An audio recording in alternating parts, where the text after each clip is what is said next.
As a special gift today for you guys, and you're not going to get this from other streamers. Most people aren't authentic enough to hit it with you straight like this. I'm going to give you a taste of hyper reality, okay? You're going to see what the world really looks like for me. You're going to get a peek behind the scenes. Are you ready? Yeah, I forgot to turn the lights on. I just realized as I unmuted the mic that I forgot to turn the lights on. It's not actually that dark in here. It's just the camera's not very sensitive. Do you want a light bulb? Oh, the lights are on. They're just not turned up right now, you know? It's a normal brightness in here for my peepers, but for the camera, it needs a lot more. That's something that they don't tell you about streaming. I'm not joking about this. I often say stuff like, that's what they won't tell you. They actually don't tell you this. Live streamers, for the most part, are staring directly into, like, a fucking 10 million lumen light bulb the entire time they stream. I don't know how the entire field isn't blind. Yeah, they're staring into the sun the whole time, you know? Because, like, right now, the light in here is comfortable for me. Like, the normal, slightly dim room. And then if you turn it up to a, you know, appropriate amount, you have to diffuse the light quite a bit. And even then it's pretty bright in here. It's pretty bright in here now. It's pretty bright. Oh. Whew. Did you move your desk too? No? I mean, when I moved in here. What? And then these. Now, hold on. The red light is being blocked by a pair of shorts.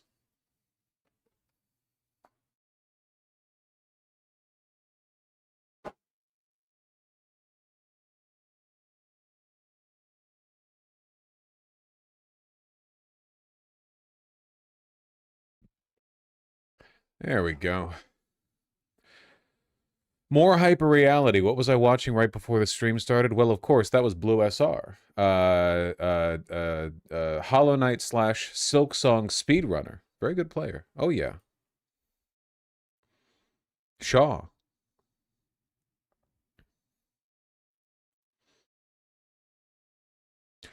I'm loving that Vosh is giving us a peek behind the curtain like Hassan also did this week. Oh my god, yeah, I saw the YouTube chat, and it was lit like 90% Hassan drama. Jesus Christ.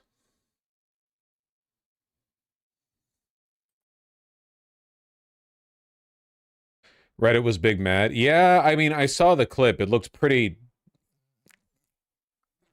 It looked pretty bad. So I'm not... I'm not... This... I don't have anything novel to say, you know. It's not really my field. Um, did look pretty bad though. He ate his dog. No, I mean I ate Artemy and no one gave me shit about it. Posted by the same people who lie about you. Sure, but that's always how it is, right? Like the people who hate me probably hate Hassan, and they'll jump on anything bad that he does. But it looks pretty bad, you know?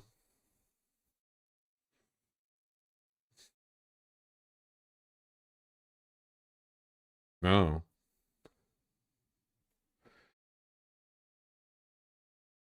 Maybe the dog slipped. Man, I don't want to... I don't want to get in, like, litigating this, because I don't want to have to defend myself against, like, a bunch of Hassan and Vosh fans. It's fine, you know? But I watched the clip a couple of times, and, no. It looks pretty bad. Some of the, like, easy cope answers just don't make any sense. It just doesn't, yeah, doesn't look good. Yeesh.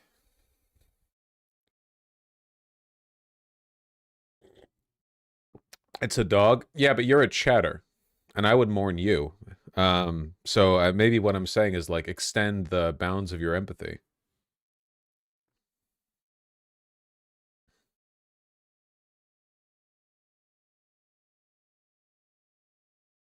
Nah, hit the chatter shock collar. God, I wish I had that. Can somebody say if the dog is alive or not? Nobody knows.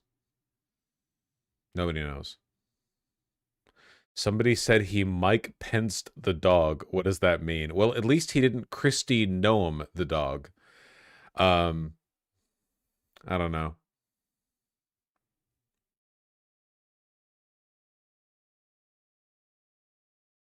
As someone whose dog is electric collar trained that looks a bit okay, the real evidence against Hassan isn't like whether or not the collar looks like an electric collar or whatever. It's that Hassan reached forward on his desk for something, and then the dog yelped really loud, and Hassan didn't act like it was weird that he yelped really loud. Like if a dog yelps really loud, you would go like, yo, what happened? What the fuck? Like it's a weird thing to happen. Like that yelp from a dog, but he didn't react to it at all as though it was something that he anticipated because he had caused it, you know? Um that's it. Like that's the like I don't know anything about dogs. I've only ever had cats. You know, so I'm not like an expert on any of that or whatever. But the clip looks pretty bad, you know. Um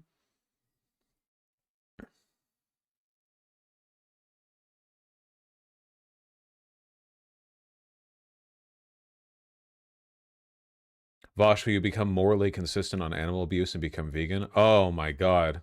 These people. Gonna assume the pup didn't deserve it? No. It seemed like the dog was just like laying in place all stream, and then the dog moved around a little bit, and Hassan went, "Oh my god, shut up," and then hit a button, and the dog yelped and sat back down or something.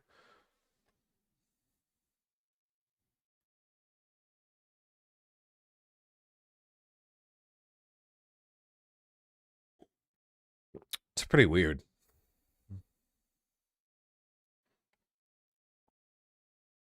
He reached for his mouse? No, he didn't. Did you see how far forward he reached? You know, mice are kept like at the front of the desk, not at the back of the desk. I can't argue with people. People are gonna like ride or die with this.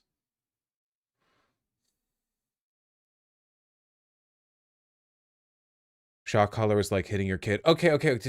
Again, I don't know anything about raising dogs. And it's a big dog too. Like if somebody told me um it's actually normal to have a shock collar on a huge dog because like you need to be really careful about training them, I would believe them. I don't fucking know. A big dog is really strong.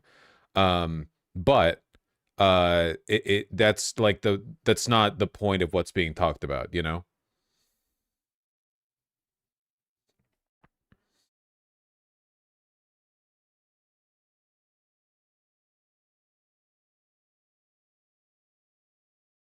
Big dogs do require bigger hugs. Big dogs are often the nicest. You should know this. What is this? Everyone wants to talk about everything. People just be saying shit. It's a big problem these days.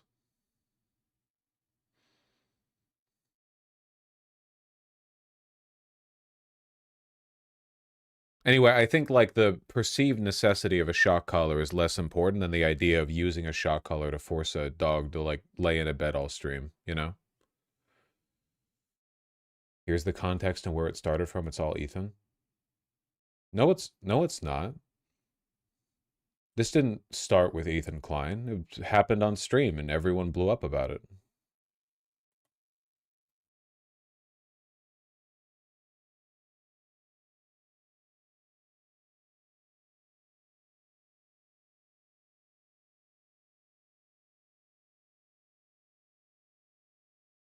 Chat, I don't think this is a segment. Dog, this is not going to be a fucking segment. I'm not making a segment out of this. I don't have anything novel to say. Just people, yeah.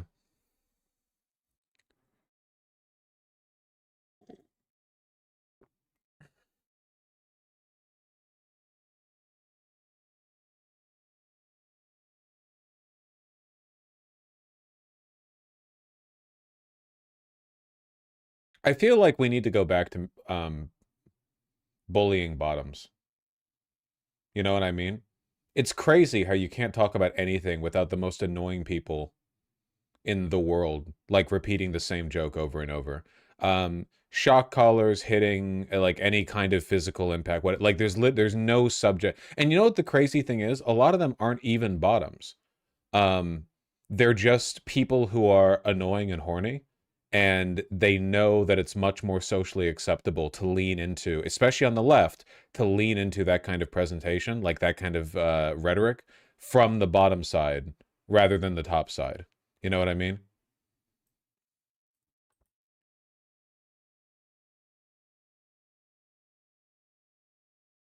I will say it would be funny if this is what gets Hassan canceled permanently. That would suck, you know? Like, we would lose a huge asset to the left.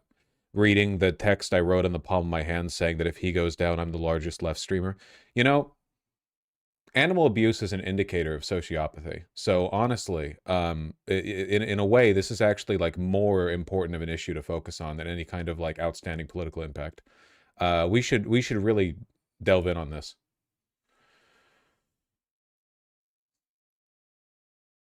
It did look pretty bad though.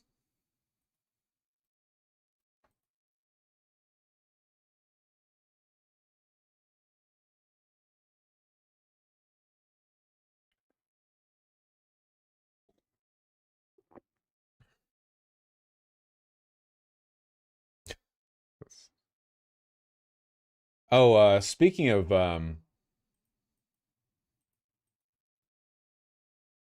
hold on, where'd the video file go? Wait 1 second.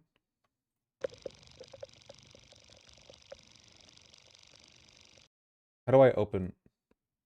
Oh, I see it downloads.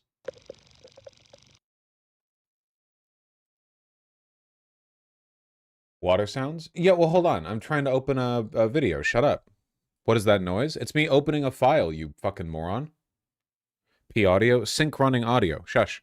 Hold on. Guys, check it out. Look, look, look.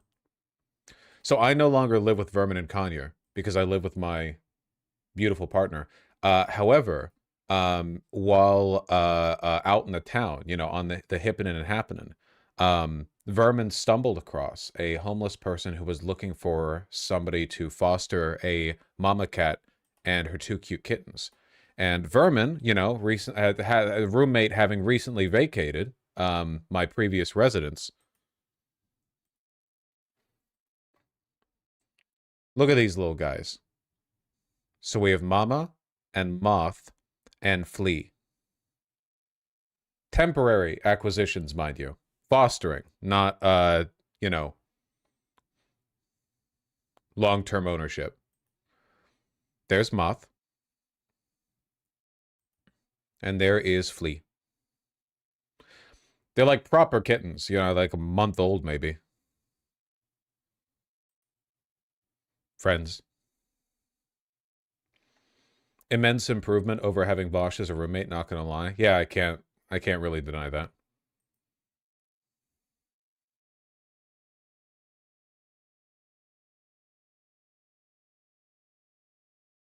Hold on. Let me host the video file. Or 1 second. Let me do the thing where the thing shows up. Type shit. Window capture. Window capture 2. Yeah, why not?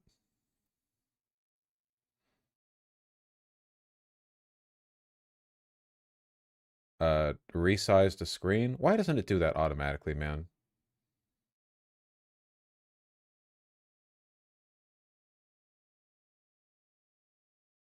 Okay. Oh, it's on top of everything.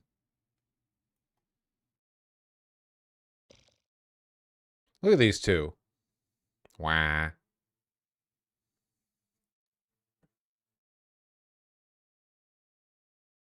Perfect in every way. They are trying to kill each other here, though. Wah. They get along real good, actually. You know, sometimes kittens don't. It's just from the same litter.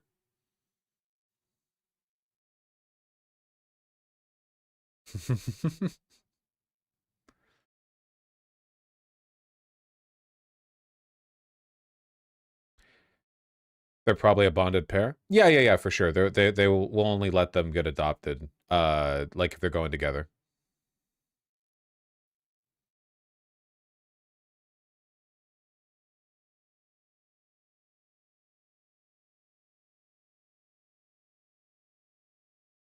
Whose cats are these again? Well, they belong to a homeless person, but Vermin's fostering them. Super, super cute. What's a bonded pair? It means they're buddies. Essentially, it just means they're buddies. Anyway. Okay, let me close that. Remove. Yes, please. Okay. At least 200 grams of protein. Not even close. Not even close. All right. There we go. We got both sides of the pet coverage, you know? We got the shock collar, and we got the tiny kittens. Both sides were pet centrism. Pilled. Type shit. I'm so tired. I stayed up so late playing Hades last night. I shouldn't have done it, but I did do it.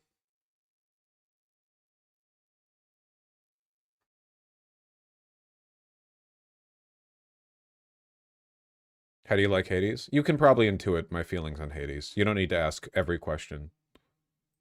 You should have used that chat space to say something like, you know, Vosh, you're so smart. I love your witty anecdotes. I always appreciate a reminder for that, you know?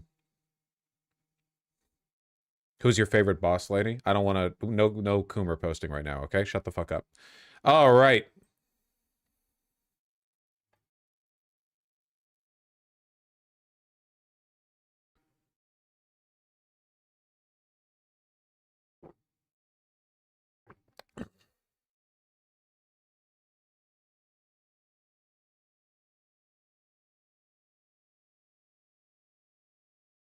What are we talking about?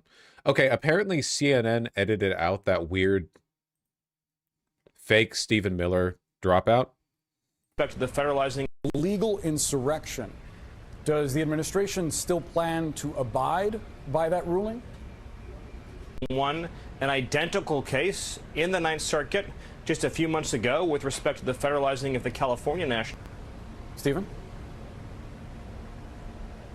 Stephen?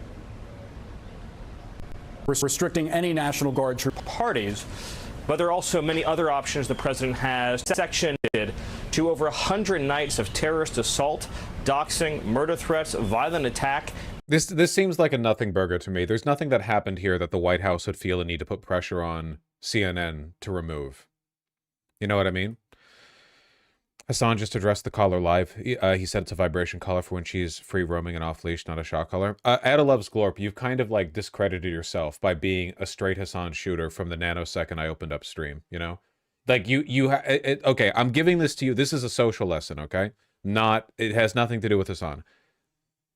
When you act that way, it's impossible to take you seriously. You know? Like, you know perfectly well that if he wanted to, he could lie about that. He said it himself, you don't have to take me seriously. Well, I don't have to take him seriously.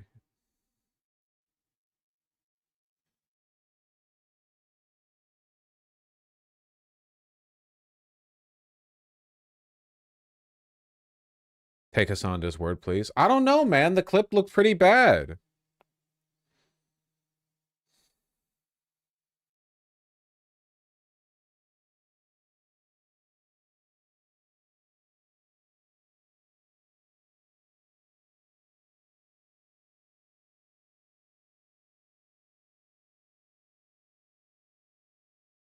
I don't know.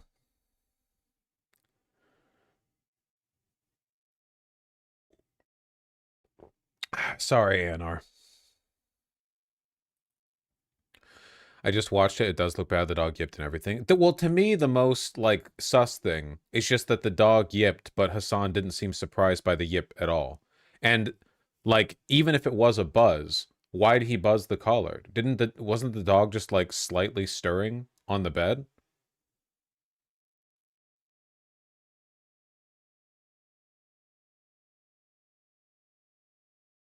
He whipped his head. Okay, all right, fine. If you want to fucking do this, then live stream fail. This is everyone, all the Hassan fans in chat who insisted on bringing this up over to, because it wasn't the Hassan haters, it was the Hassan fans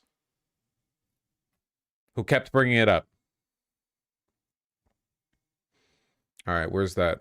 64.6K upvotes. Jesus H. Christ.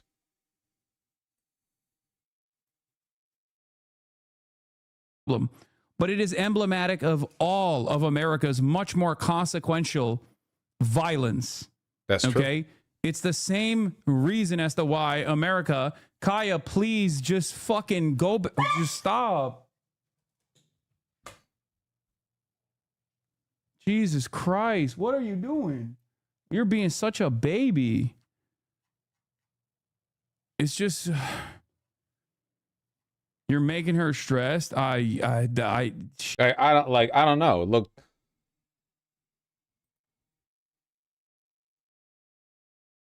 Looked pretty bad. I don't know.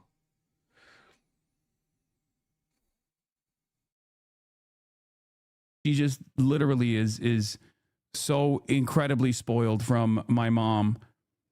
Like, okay, it's the same what is she even doing? She's like just walking off the pad a little bit. Reason as to why America, Kaya, please just like, why Kaya, please? She takes like one step off the thing, you know? He sees her taking a step off the thing in the OBS preview window because he can see what his camera sees, right? Fucking go. And then he reaches forward with his left hand. Just stop. And then she yips like really loud. Stop.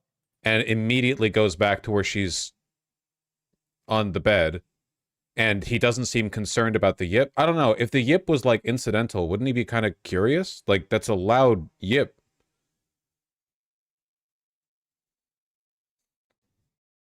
I don't know. I guess if like I had a dog, and I don't, but they did a yip like that, it'd be like, yo, what the fuck?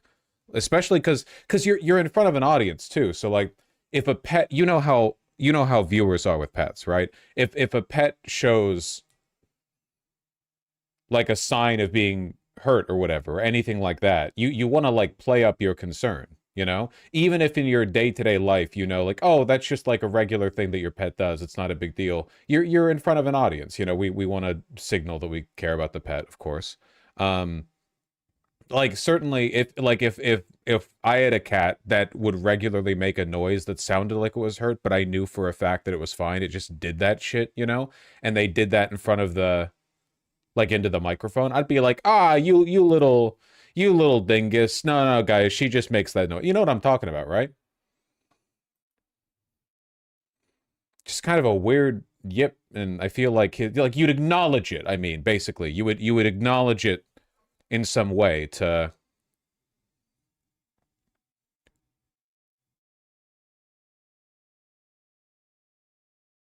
Just stop. Jesus Christ. Like, he doesn't do anything, but she just yips loudly and then, like, huddles back in position? I don't know. Her claw gets caught in the side of the bed when she jumps off the bed. I don't think that's true. This is stupid. We just ignoring 10 years of footage over one stupid clip. Oh my god, you people are insufferable. I'm literally just saying the clip. I mean, on it, like, in my opinion, it makes it look worse that people are so delusional about it. The clip obviously looks bad. Like, what? Are we ignoring 10 years of footage? What are you talking about? Ignoring? Who's talking about 10 years of footage? It just looks bad.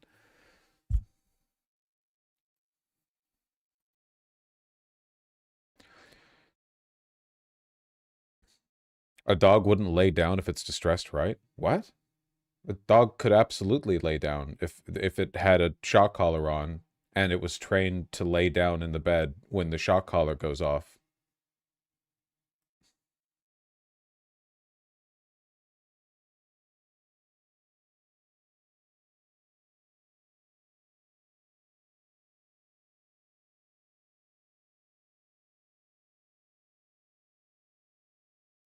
Dogs can't yip like that without a shock collar. Got it? Why are you people such insufferable sycophants? What the fuck? Come on.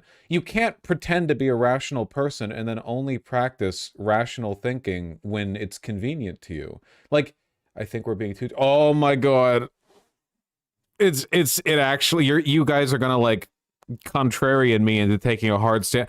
I like barely acknowledged this at the start of stream. I just said it looked bad, but like the people in chat, like, no, your attempts to defend the clip make it look worse, because I don't want to just let that stand, and it makes me want to go like, no, that can't be an explanation because of X or because of Y or whatever, and then it's like an hour of talking about it, and it's like, guys,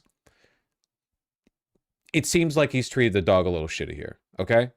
It's not the end of the fucking world. It looks pretty bad. I don't know. There's a million, like, hypothetical scenarios where you could make this worse or better by providing other context.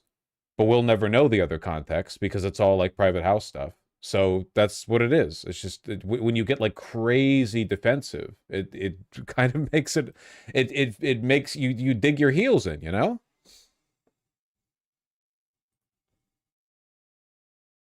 Y'all really need to see the fast forward of the whole stream?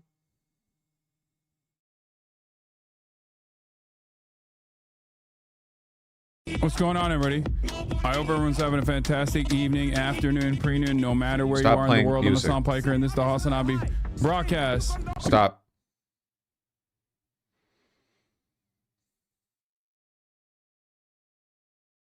Dog really likes that spot.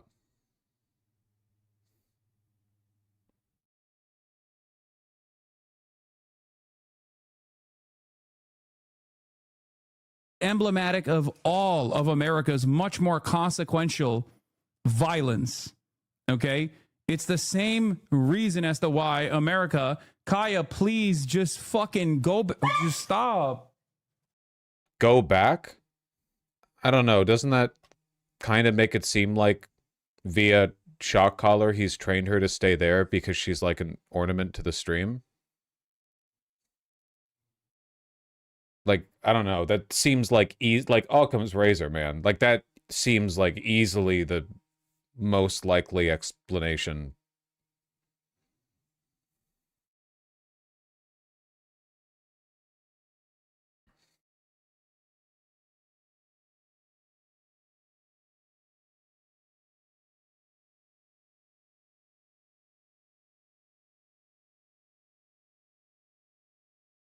Like, why did he say that? Why did he say, oh my god, please, when she moved up? Like, isn't that, like, that's such a weird reaction. I couldn't imagine ever thinking that way about a dog, I guess, that was laying there for hours, and she stepped a little bit off, and he's like, oh my god, please. Like, doesn't that...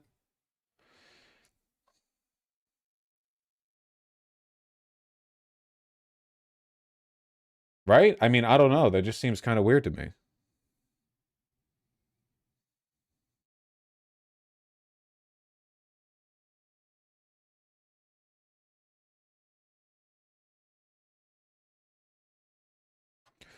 He's streaming right now, and he pinned this in the chat. It is a collar with an AirTag and vibration motor. That doesn't really, like, that doesn't really answer the point, though. Why did he react that way? Why didn't he react to the yip? Why did he act exasperated after 2 hours he moved? Or she moved? You know? I don't know. Also, I would, like, when a cat comes in here, I'm lucky if I get to hold them for, like, 20 seconds, you know? I don't know. I guess they just kind of wander wherever they want. Because they're pets. I think that's a bit like psychoanalysis bullshit. What psychoanalysis am I doing?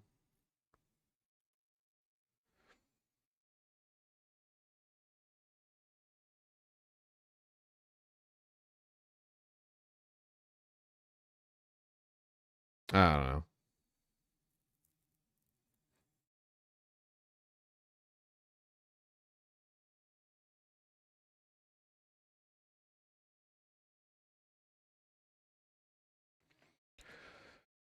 Because she always tries to lay on the ground instead of in her bed. Laying on the ground is bad for her joints because she is a big dog. She was exasperated because the stream had just crashed. Do you really believe that?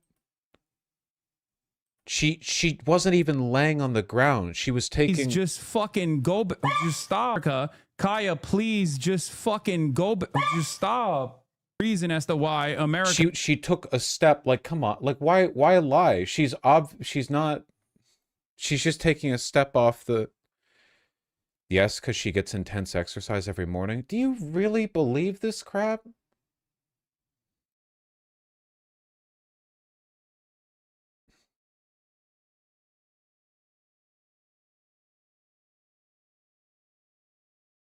You are not a dog owner? So after 2 hours of laying still on the bed, she takes a few slow, tentative steps onto the ground, and he exasperatedly says, "Oh my God," and then activates a vibration collar. She yelps loudly and immediately returns back to her spot. And this to you is just like a normal way of encouraging health in the dog. Like that's ordinary.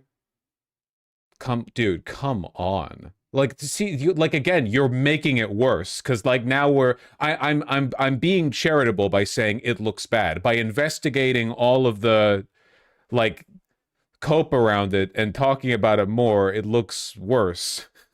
So you're not doing your sycophantry any favors here.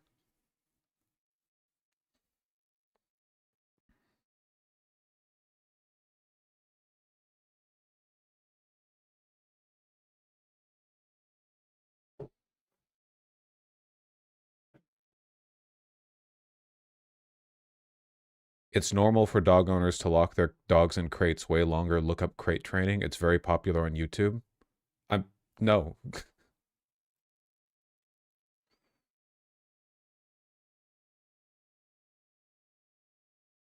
You're approaching this from a defend Hassan first perspective, okay?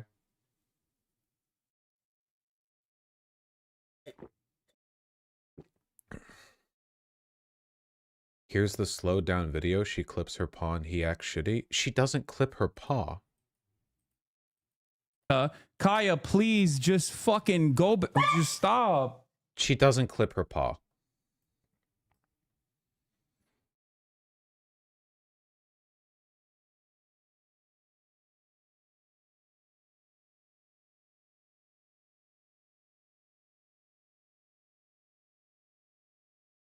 And they claim Vosh fans are defensive of you. Holy shit. Yeah, again, like, they're really making this harder on themselves. I don't understand why.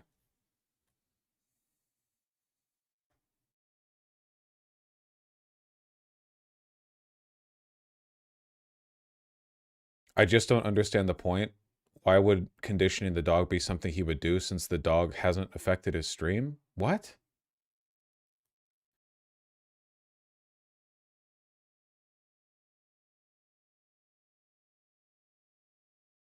This isn't due to him? I'm not going through years old clips, guys. Where's Vosh even getting his chats? Buddy, you're in the same chat.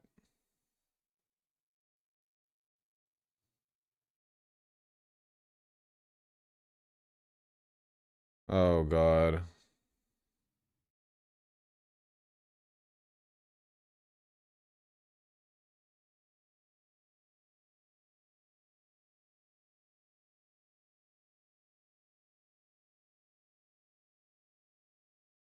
My brother in Christ, since you got an LSF, the stream's all been gray names. Buddy, the most aggressive Hassan sycophants in chat have been orange names.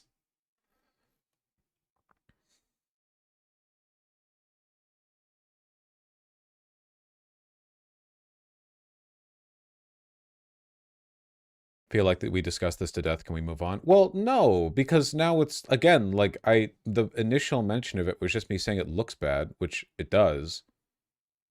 But now it's like, I don't know, weird. It's like a cult mentality stuff. It's just weird to deal with, you know, in your audience, I guess. It's like people constructing the most asinine, unbelievable defenses imaginable that sounds so bad. And it's like, I don't know, move on from that. I feel like it'd be like moving on from a realization that a significant portion of the audience is like, I don't know, weird about Asian people or something. I want to investigate it a bit.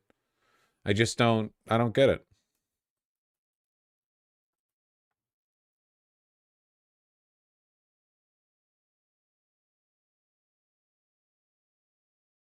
So it is a segment now? I didn't say that.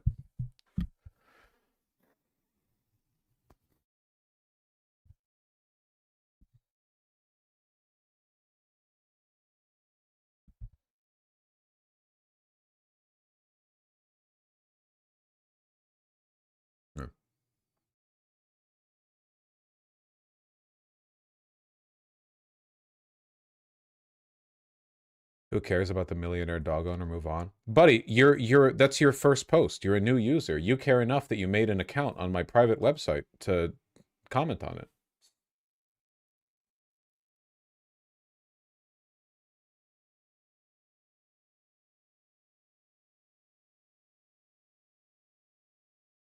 This is so damn melodramatic, Lamau.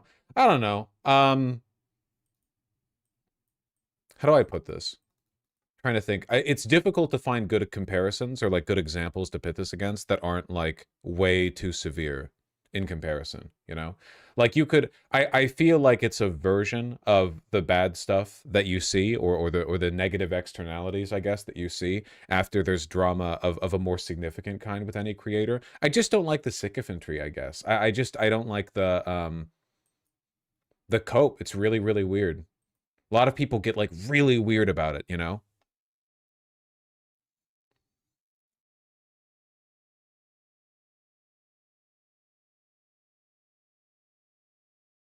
Dog collars are supposed to have 2 fingers of give, and the guest that day said it was way too high. I don't know anything about that. I'm not engaging with the broader clip farming or anything. All I know was that I woke up, I was laying in bed, I was sleepy because I stayed up late last night playing Hades 2, and I saw the clip on Twitter and I was like, oh, that looks pretty bad. I don't know what explanation there could be for that apart from stuff that makes Hassan look really bad. And then I showered and I had breakfast and I watched Blue SR attempt a speed run of Silk Song True Ending. And then I turned on stream and I saw chat and I saw people talking about it and I began stream. Then I said, yeah, that clip looks pretty bad. And then even as I continued to talk about the kitties that my wonderful friend is fostering, people in chat continued to give me updates on Hassan defending himself against the attacks being directed against him. So I mean, from my basically what I'm saying is nothing is ever my fault and everything is always your fault.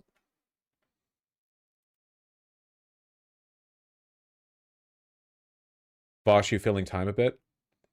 Buddy, it's a live stream. I'm a live streamer. This is all filling time. As opposed to what?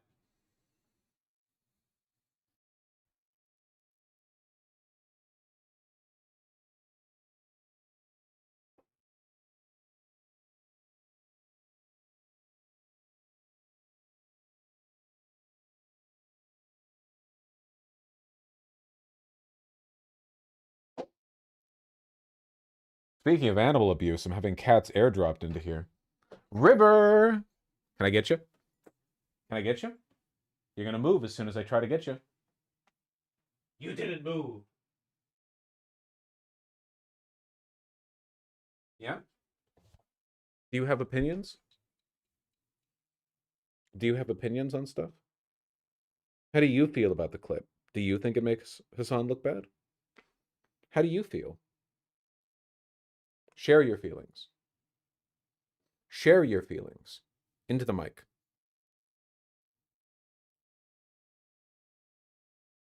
Into the mic.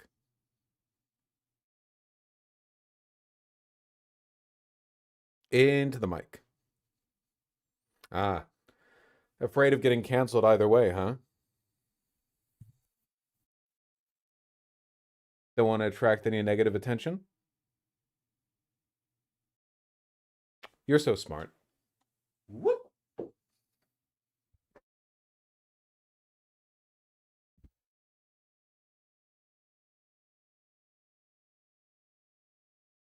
Yeet.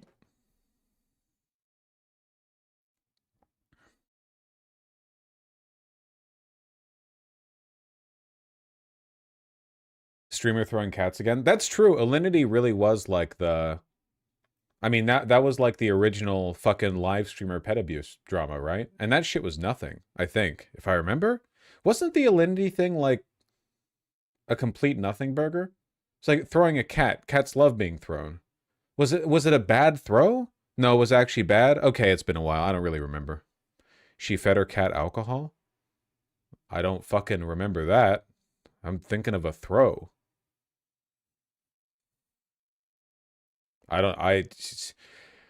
You can't say shit about shit, man. You say shit about anything, and so you're like, oh man, I really like that guy's YouTube videos, and somebody in chat's like, oh, fucking the goat rapist. What? Yeah, that guy who rapes goat, he got caught raping goats. I just liked his video on Fury. Jesus Christ.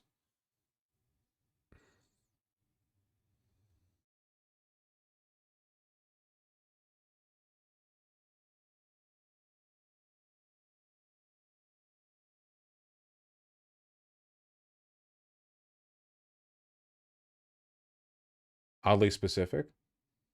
No, it's not. Isn't goat fucker like the that's one of the classics right there. It's like what you build 100 bridges, you fuck one goat. That one, it's tied to many parables. Yeah, it's classic. It's Western civilization. No, it's not. Yes, it is. What are you, a foreigner? Sheep fucker? No, that's like Scottish people or whatever. Goat fucker is a broader, I think it's like a Mediterranean thing. Welsh? Okay, the Welsh are the sheep fuckers. And yeah, I think yeah. I thought it was an Eastern thing. No, I think the goat fucker thing is just like broadly the Mediterranean, right? What about the Alps? Goats are wherever there are mountains, right? It's an Arab thing? It's not just Arabs, I can tell you that much.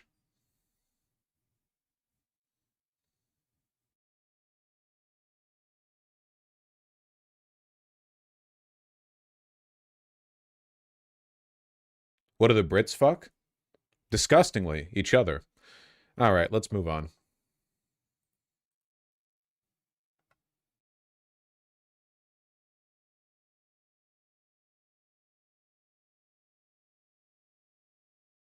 Why the fuck is this in my tabs?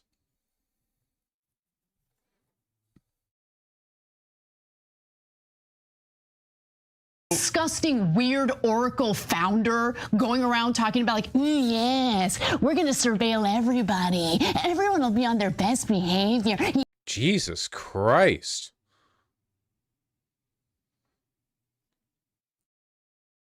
Pays off in the view count, though. They've been rebounding. Is she doing the happy merchant? Oh, she's been like Nazi posting for a while on Twitter. I didn't realize she was this committed to the bit.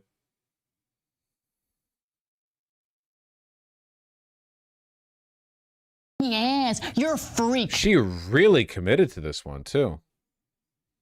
Weird Oracle founder going around talking about like, yes, we're going to surveil everybody. Everyone will be on their best behavior. Yes, you're a freak. You're a total creep. Okay. All right, total creep.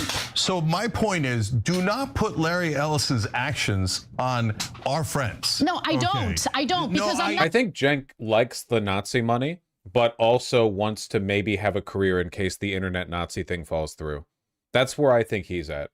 He's like, okay, I know where Anna's going, and I know where we're going, but I want to have some plausible deniability after this is done. And Anna Kasparian does not. She doesn't give a shit. That's my assumption. Seems like the views have been rebounding, though. Pro-Israel supporters are raining hell on Tucker Carlson. Candace Owens shares private messages from Charlie Kirk. Oh my God, is it all like Israel stuff that's doing well? Yep. Pro-Israel influencers are getting called out. Tucker turns on Netanyahu over Kirk assassination. AIPAC is a big trouble. Oh my, literally every single video they have done that has a decent view count is about Israel. That's crazy. None of the other stuff is getting any attention.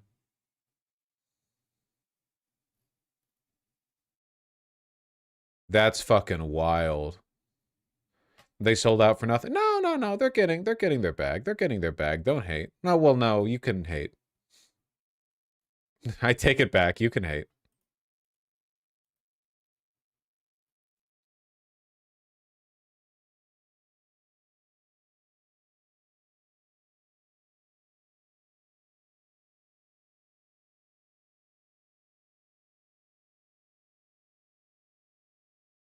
Jesus Christ, all of the comments are like pro Candace Owens.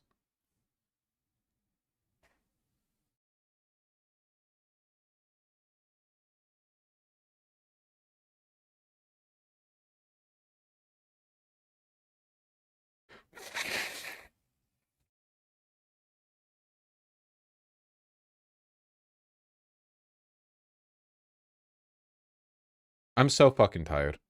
Wasn't Jenk like a leftist a while ago? I mean, look, listen, most of the people in this profession are just trying to get money, okay? They might have like different aesthetic preferences on how they want to get their money and how they feel they could best get their money, but most of the people in this line of work are really just in it for the bag. Except Vosh, of course, except for me, obviously.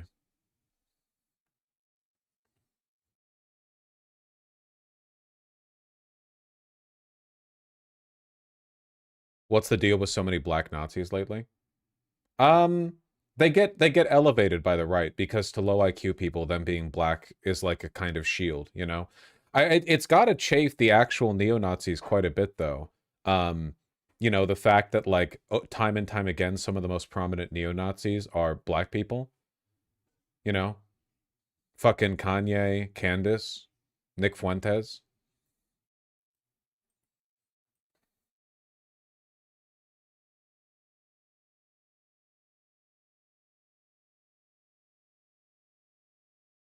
Post-racial fascism is the thing now. It was kind of the thing back then, too, until it very suddenly wasn't.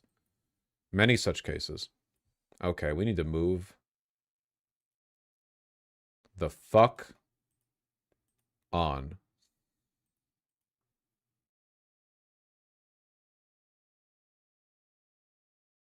Vosh doesn't need to pander because he has BJL and Sakatanuki. Can I say one? Can I jerk myself off on stream a little bit? I just want to say, and I'm a little bit proud of this. I'm actually very proud of this. All right, as much heat as we've taken, as much as we've dumped ourselves, you know, into the lava pool, we've gotten back out time and time again. I have to say, I think I've built an audience. You guys would not actually permit me to grift to the right. Like right now, for the audience of the Young Turks, they're like, oh, we're Nazis now, you know? Woof, they're over. Views are fine, you know? Doesn't matter. Doesn't work. I don't think you guys would let me get away with it. I don't think you would, you know? As personality driven as the content is, I do not think you would let me get away with it.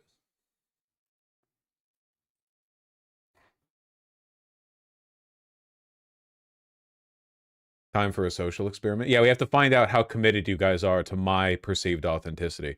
Exactly. Exactly. Man, it is rough out there, though. It seems like it's so difficult.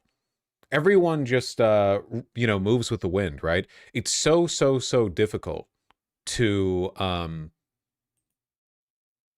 feel like you can secure a future for progress in this country, you know, making the world a better place, when every single media figure just follows the wind, and the moment they feel they can make more money from being on the right, they will. And they often can, because people on the right are fucking crazy and are usually a lot more committed.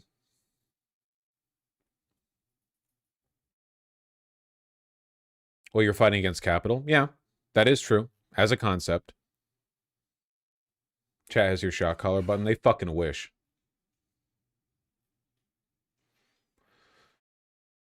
Oh, man. Okay, we've got a lot to talk about.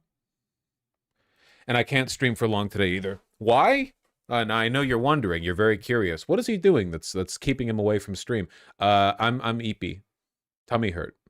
That's the answer. Yeah, no, it's the peeking beyond the veil. Haircut finally? Maybe I should. I might be able to get that done today. Get a short haircut, you know.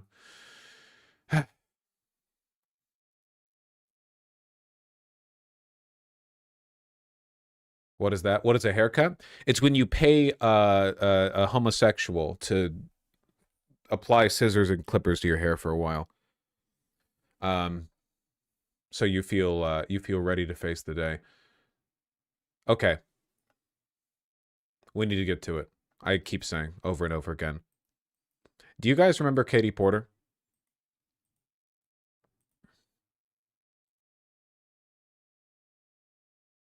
Not at all? No? You people have such short memories. You saw this, right? Katie Porter was a congresswoman who got a bit of a name for herself and was also, to my understanding, the favored candidate to win the next California gubernatorial election.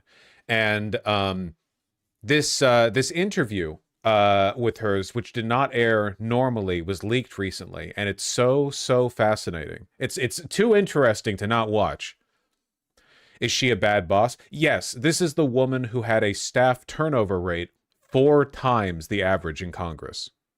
What do you say to the 40% of California voters who you'll need in order to win, who voted for Trump? How would I need them in order to win, man? Well, unless you think you're going to get 60% of the vote. You think you'll get 60%. Everybody who did not vote for Trump will vote for you. That's what you're saying. In a general election, yes. If it is me versus a Republican, I think that I will win the people who did not vote for Trump. What if it's you versus another Democrat? I don't intend that to be the case. So how do you not intend that to be the case? Are you going to ask them not to run? No, I'm saying I'm going to build the support. I have the support already in terms of name recognition. And so I'm going to do the very best I can to make sure that we get through this primary in a really strong position. But let me By the way, there's actually a version of saying what she just said that's extremely based in red pilled. Essentially saying, like, you know, if you want to be like the dark woke avatar of the future, if you want to be like the Democrat of tomorrow, you need to be like, well, I'm not convinced that the 40% of Californians who voted for Trump are interested in having a better state or a better country to live in. I can only promise them that I would make their lives better, even if they don't seem to agree. You know, you can like basically disparage them. Is she dark liberal? Well, what she's saying here is technically correct, kind of, you know, but you're a politician. You're not just like a data wonk. You have to roll with the punches a little bit. Let me be clear with you. I represented Orange County. I represented a purple area. I have stood on my own 2 feet and won Republican votes before. That's not something every candidate in this race can say. If you're from a deep blue area, if you're from LA or you're from Oakland, you don't have an experience. But you just said you don't need those Trump voters. Well, you asked me if I needed them to win. So you don't I think feel like this is unnecessarily argumentative. What is your question? The question is the same thing I asked everybody, that this is being called the empowering voters to stop Trump's power grab. Every other candidate has answered this question. This is not Correct. And I said I support it. So, and the question is, what do you say to the 40% of voters who voted for Trump? Oh, I'm happy to say that. It's the do you need them to win part that I don't understand. I'm happy to answer the question as you have it written, and I'll answer it. And we've also asked the other candidates, do you think you need any of those 40% of California voters to win? And you're saying, no, you don't. No, I'm saying I'm going to try to win every vote I can. And what I'm saying to you is that... Well, to those voters. Okay, so you... I don't want to keep doing this. I'm going to call it. It's so strange because what she's doing here is not incorrect in like a, well, if you're having a conversation with a friend about political strategy kind of way. Like, it's not incorrect in that way. In a politician talking to a journalist kind of way, it's insane. It's insane. It looks so bad. I can't believe... I think she might get away with it if she was a dude. Maybe a little bit more, but like it looks pretty bad either way, right? Thank you. You're not going to do the interview with us? Nope, not like this. I'm not. Not with 7 follow-ups to every single question you ask. Every other candidate has answered. I don't care. Follow-ups. I don't care. I want to have a pleasant, positive conversation, which you asked me about. This is not that bad. If you don't know her, you could assume she had a bad day. Politicians don't get to flub interviews because they've had a bad day. Talking to journalists is their job. It's not just like an inconvenient bump in the road on the way to doing their job. It is their job. They have to be able to do it well, and if they can't do the job. The reason I was so fascinated by this is because I keep making the point over and over that Democrats don't actually believe in democracy. They just want to be technocratic bureaucrats. They think they're the most competent at stewarding the existing process, the status quo. They don't actually think of, like, this is one of the reasons why, oh wait, I have the tab open. Hold on, this is perfect. It's all coming together. It's like I planned these things. Caitlin Collins talked about this recently. It's different because Trump is such an accessible president that, like, if he's just swearing in the ambassador to Greece, like, typically that wouldn't be a newsworthy event if President Biden or any typical president was probably doing it. But Trump's... She looks really good here. I really like that belt. You guys see that? With like the I don't know what the name for this is. Not the buckle, but like the thing that you first slide the end of the belt through after you notch it through the buckle. Looks good. Moments, anytime the camera's around and the reporters are around, it can turn into a press conference. And so you never go into the Oval thinking, oh, this is going to be a quick, we call them sprays. It's where you go in, basically a photo op, and then you leave, because Trump will swear someone in and then he'll turn to you and say, you know, any questions?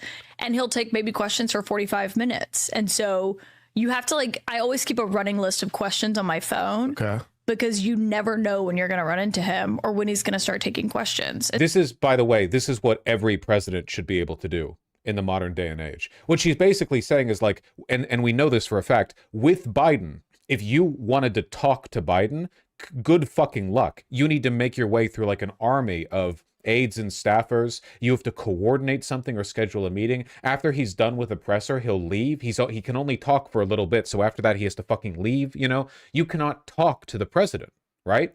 But the president is the head of state. He is the #1 politician. He is the guy whose job it is to communicate with the nation. And she is pointing out, like, well, Trump is the like incredibly accessible, you know? Anyway, I think this relates to my point here. What about the Indian prime minister that has not answered a press question in the 10+ years he's been the prime minister? I don't know what that has to do with what I'm talking about, but that's because Modi is an authoritarian who is afraid of being scrutinized by the press. But it's also a different country.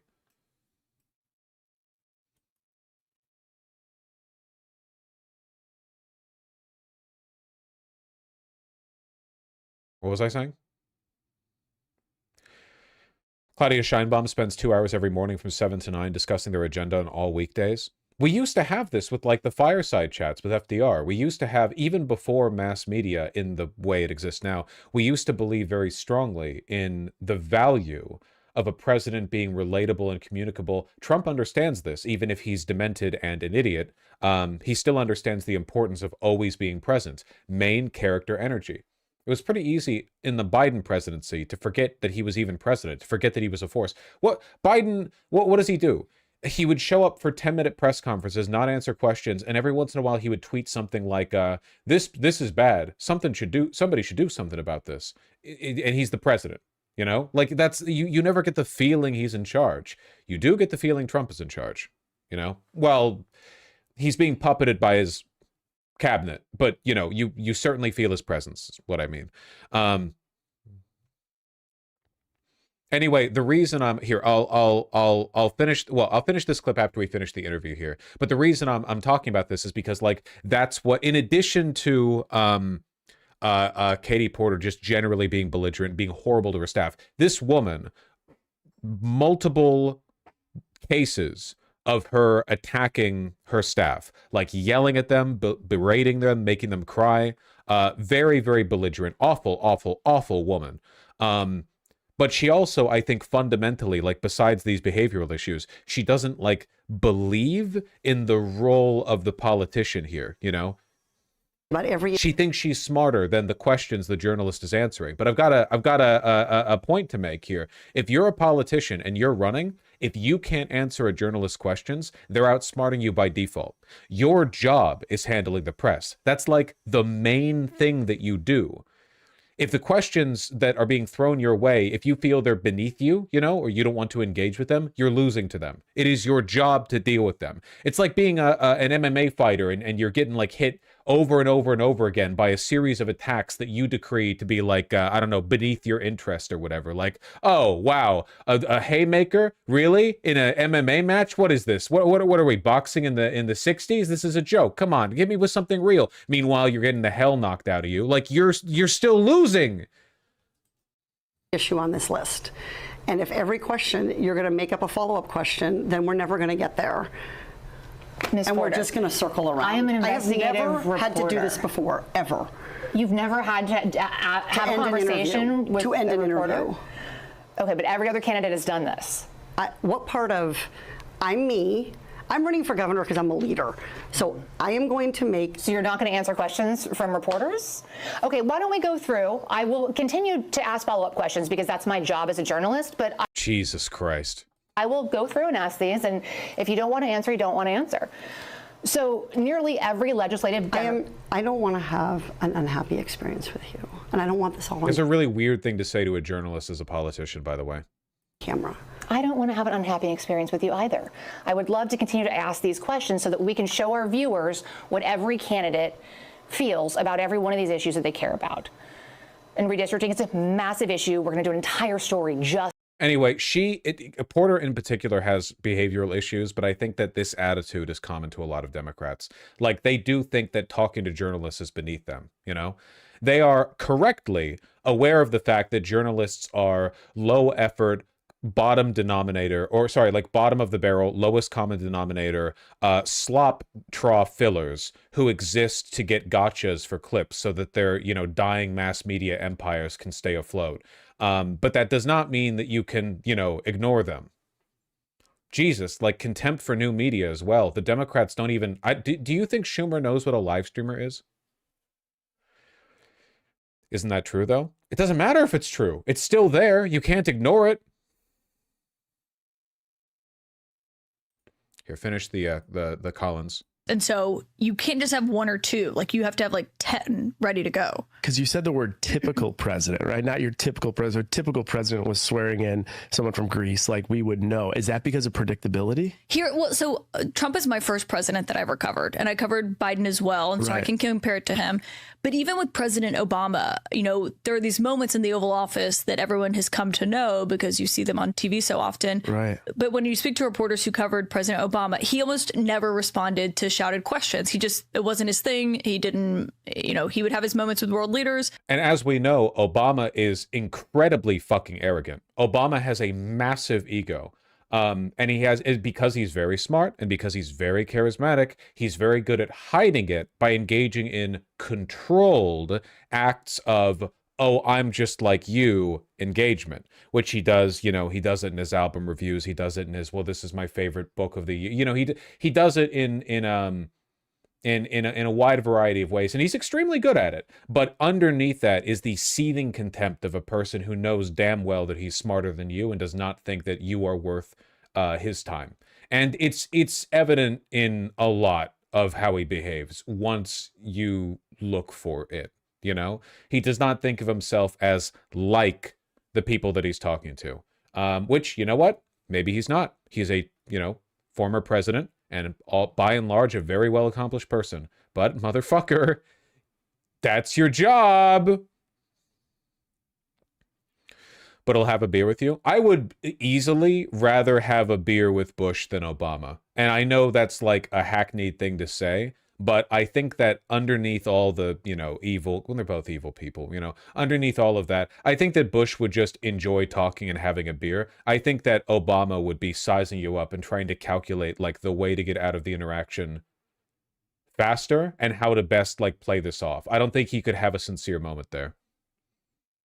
Insane thing to say. I disagree. No, I disagree. I'm not talking about their records as presidents or anything like that, as if Obama has much to brag about. I'm just talking about their personal disposition, which reflects in how they treat the press and how much they engage with them, you know? And the Democrats have this issue, you know? They understand, and they're correct in this, by the way, that Republicans and Republican presidential candidates and the political, you know, the electorate broadly, everyone on that side of the aisle are worse than them when it comes to running the government. It's an objective fact. By basically every empirical metric, Republicans are worse at running the government than Democrats. And I think the Democrats let that get to their head, and they think the only thing that matters is being better at that part of the job. And because they think that's what matters, not, you know, being popular, it shows. So Obama is a closeted control freak. Buddy, that is not closeted at all. That's a well-known fact. There are plenty of people who have talked about having worked with him, people who have written books. That is very well known. He tightly controlled his image. He had a very strong sense of style and presentation. I don't necessarily think that's a bad thing, but I think that it was in many ways antisocial. Yeah, Obama is like an alien who trained to assimilate with humans and like got really good at it. But there's just something.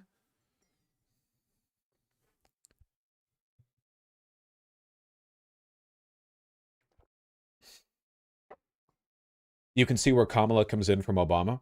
In the like distanced, I think I'm better than you sense, possibly. I think it's kind of hard to tell because we would have needed to see her as president. Biden had it to an extent, but I don't think he had it anywhere near as bad as Obama. Like Biden was a lot more interpersonal. I think having a beer with Biden, assuming he could even drink at this point, if he could talk at all. If you having a beer with Biden 10 years ago, there you go. He would just like be normal. He would like talk to you normally. He's one of the most down to earth people. He was one of the most down to earth people in the Senate.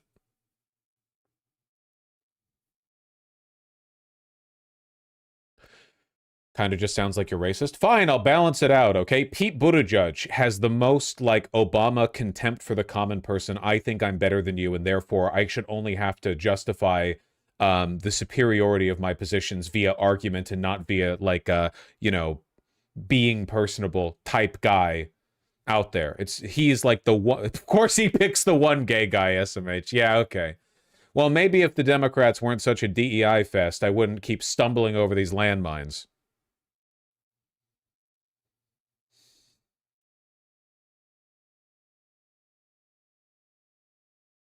What about Newsom? Newsom's different. That guy's a fucking sociopath. He's different. That's a different kind of behavior. Newsom actually engages with the press reasonably often.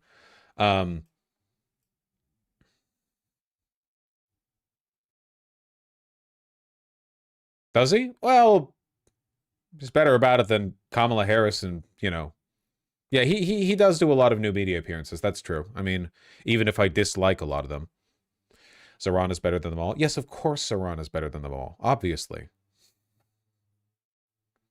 I feel like people aren't really taking the point that I'm trying to make here. The point that I'm trying to make here is like, this might have been an especially embarrassing crash out. I really don't think, like, the attitude underlying it is not that uncommon with the Democrats, When Republicans crash out because journalists are questioning them, it's because underneath what the Republican is saying, their real position is this. I hate you, and I hate America. I'm only here to make money. That's all I care about. Why are you bothering me? You know this. Implicit to the Republican crash out is this message to all of them. You know I'm just here for the grift. Why are you questioning me about it? Why are you, like, what are you doing? You know what I mean? For Republicans, to them, it feels like they're on a stage. They're playing theater, and somebody has stepped up from the audience to question them in character, Somebody stepped up onto the stage to ask Hamlet, like, over and over again, hey, what are you going to do? What, you seriously? Dude, fucking Yorick Skull? What do you do? Why are you talking to him? He's dead. Like, it's bewildering to them, But with the Democrats, I think the internal feeling is like, I'm better at this. They can't do anything. Let me have this. Go away. I don't know.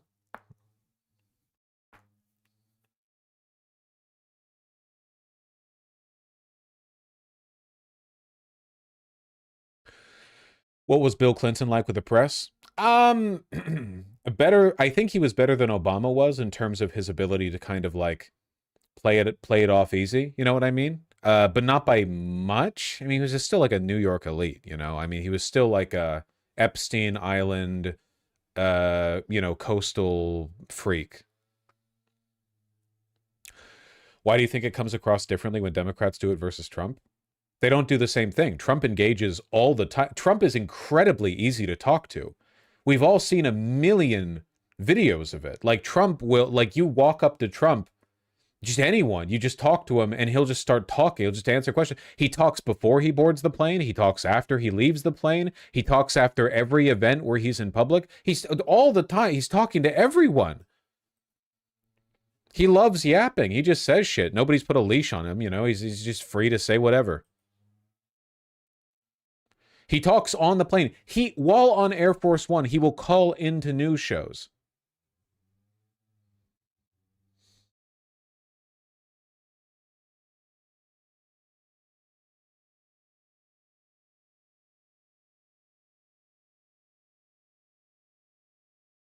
Yeah.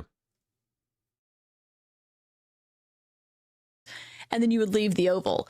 Trump kind of upended that when he Please don't frame his press style as a positive thing. It's demonic. Are you being dense deliberately? I'm not saying that Trump being a belligerent liar is a good thing. I'm saying that Trump being really easy to access by the press is a good thing. You all want that. Does anyone not want that? You know, Mamdani is exactly the same, right? We all want that, right? That's just good governance. That's just a sign of an effective politician, that you're really good at handling the press. It's been that way for hundreds of years. Like, that's not a new thing. You go back to the 19th century, and you'll have like presidents who are better or worse at dealing with newspaper reporters, and the ones who are worse at dealing with it don't do a good job conveying their intention or their policies or their agenda, and the ones who are better about it tend to have favorable relationships that they can take advantage of to better promote their agenda, you know?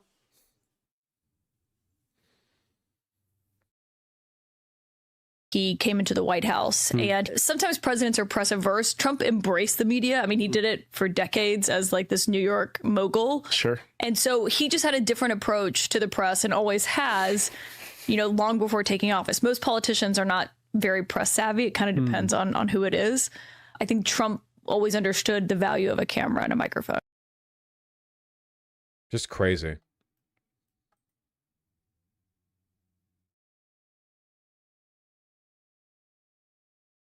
Anyway, yeah. Every Democrat is Katie Porter. That's my point.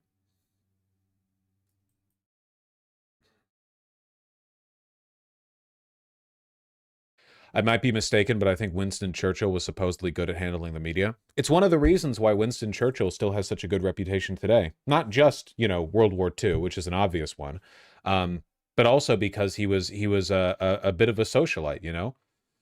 He was like kind of a bit of a party animal drunkard who would stumble into social engagements, make friends, make enemies, whatever. He was available to talk to.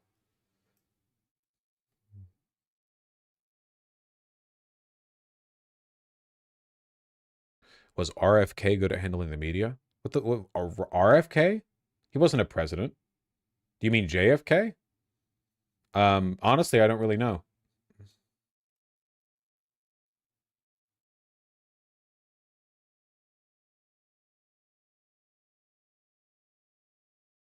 Also in the UK, our education hides how evil Churchill was. But that's not what we're talking about.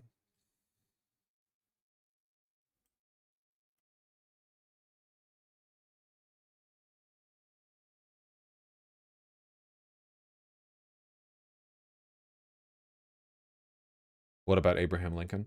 I wish I had the ability to magically, like, determine when the point switches in chat, where people are asking questions that are constructive and conducive to the subject at hand, and when people are just talking to fill up time. And once that point hits, I wish it just instantly, permanently bans you. Like, there's a point between, like, okay, we're fleshing out the point, and then it's just people asking questions to get a response. You need a Jarvis? I do need a Jarvis! I do!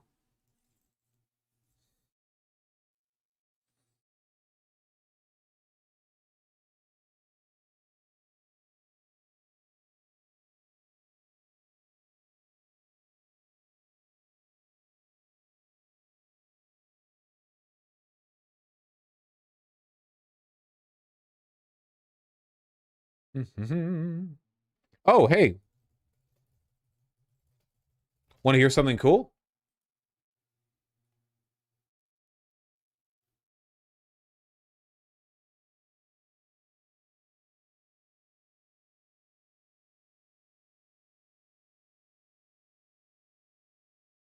Sorry, I pitched the question a little bit too early, considering the fact that I didn't actually have the link open. But now I do have the link open.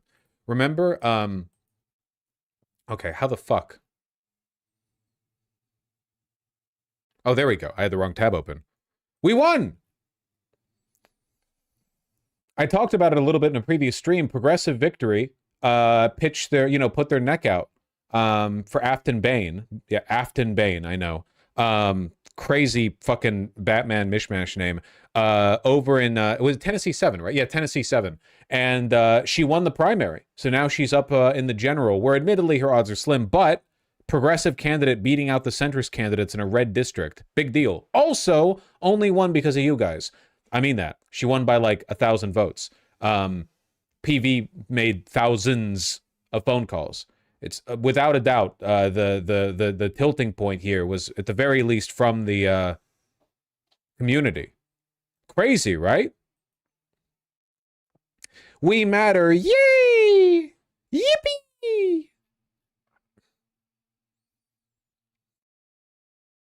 If she wins, rural people get a break for at least 6 months. Whoa, hold on. What is Tennessee 7 rural? Middle and West Tennessee. The Tennessee 7 cuts into Nashville. Well, look, okay, you're getting your classic like districting shenanigans here, right? You get a bunch of rural area, and then you cut into Nashville, Franklin, and Clarksville, you know?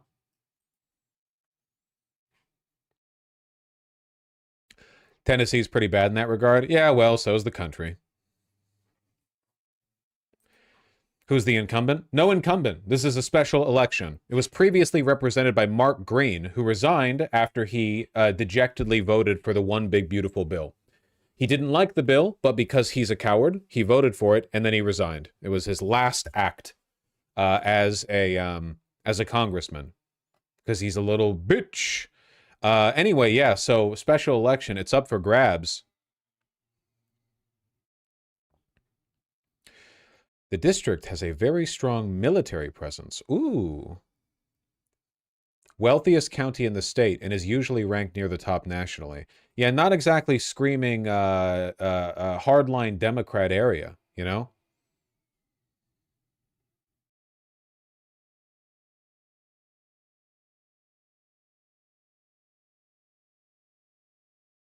The district is still considered safe Republican with a Cook PVI of R+10.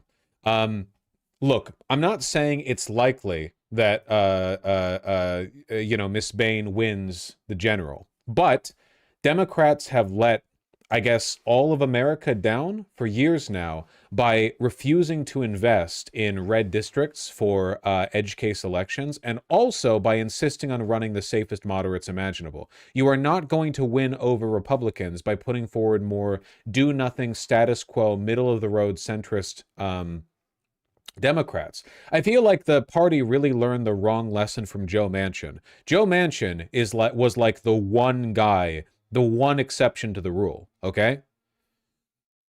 He's the one fucking guy. Apart from that, overwhelmingly, I think you're going to get much, much, much better results by pitching progressives in these districts, you know?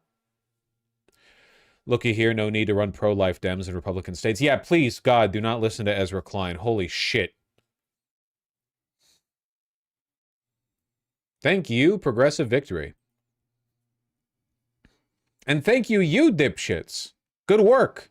Seriously, Progressive Victory is continuing to phone bank for her and in other races, but this is we're talking about, like, at the very least, a shockingly good result for a progressive in a traditionally safe Republican district. You know, the better she does in the general, the more viable this project seems broadly. You know.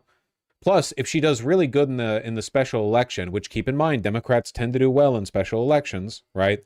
If she does really well, think of what a sign that'll show for 2026. So far, all of the special elections that have taken place since Trump got elected have leaned favorable towards Democrats. Even the ones that were already expected to be Democrat have leaned more towards Democrats than we expected. So we really want to keep that momentum going. That's all. I'm just doing my PV pitch, okay? I'm doing my PV pitch because I did the other PV pitch. I did the other PV pitch the other day, and then she won.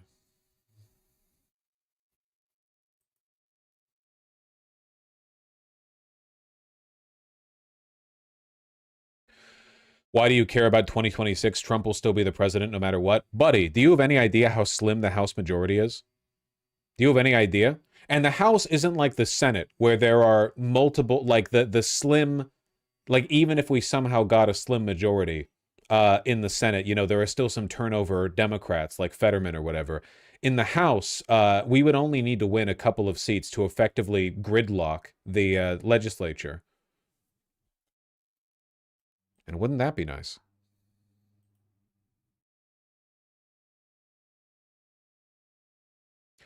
I joined PV because of you a few months ago. Thanks for helping people put their energy into actually doing something. Yeah, you know, better than watching live streams all day, right? Like and subscribe. Dude, my neck is killing me. I gotta fix the ergonomics of my chair. Oh man.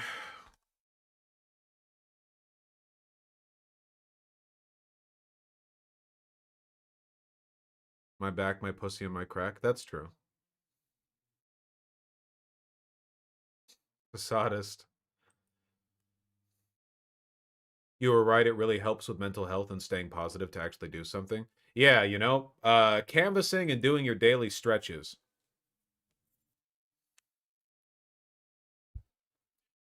Why is Sake Tanuki hating on PV?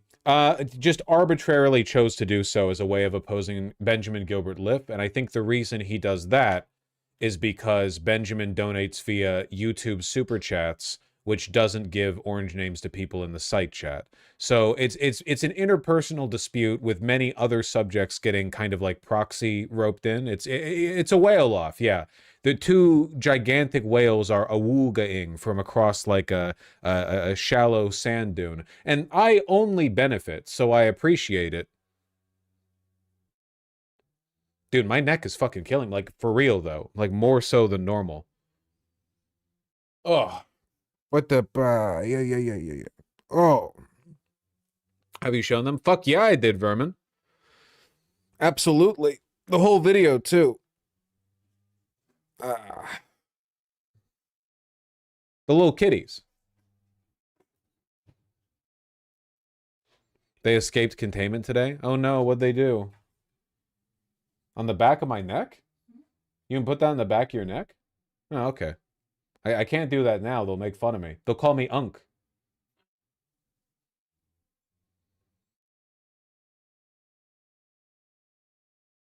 You need to start doing trap exercises. I read trap exercises and I got a flashback to that god-awful 4chan exercise routine, how to trap mode aesthetic. Anyone who's older than like 28 will know what I'm talking about. You know what I mean? And it's the like, how to look like this, and it's like an anime femboy thing. And then it's all like, do girly exercises or something. My brother showed that to me. That's basically sexual harassment.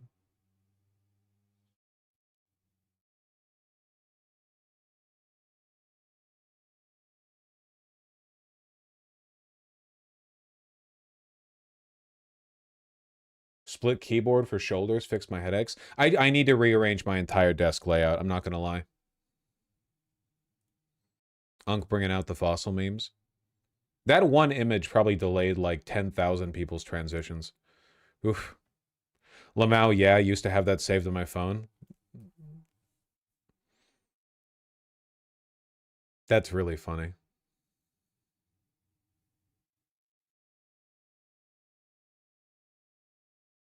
Oh my god, I found the image, you weren't lying. It was all over the place back in the day. Nowadays, you can just transition. But trans people used to not exist. So, you know, in with the absence of that information available, just show it or don't show it. I'm not gonna fucking show it. Isn't it like not safe for work? One of the things is like diet recommendation: no red meat, drink cum. People followed this unironically, you know. This was before trans people were invented. It was a different world. Oh, Jesus.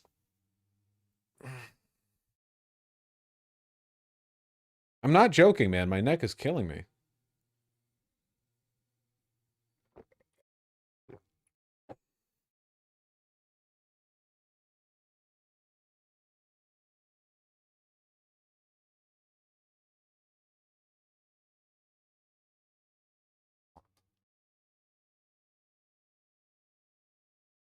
Okay, shut up. You might have tension. Yeah, it's a tension headache. President Trump participates in a round table on Antifa. Delightful. We'll get to that in just a moment.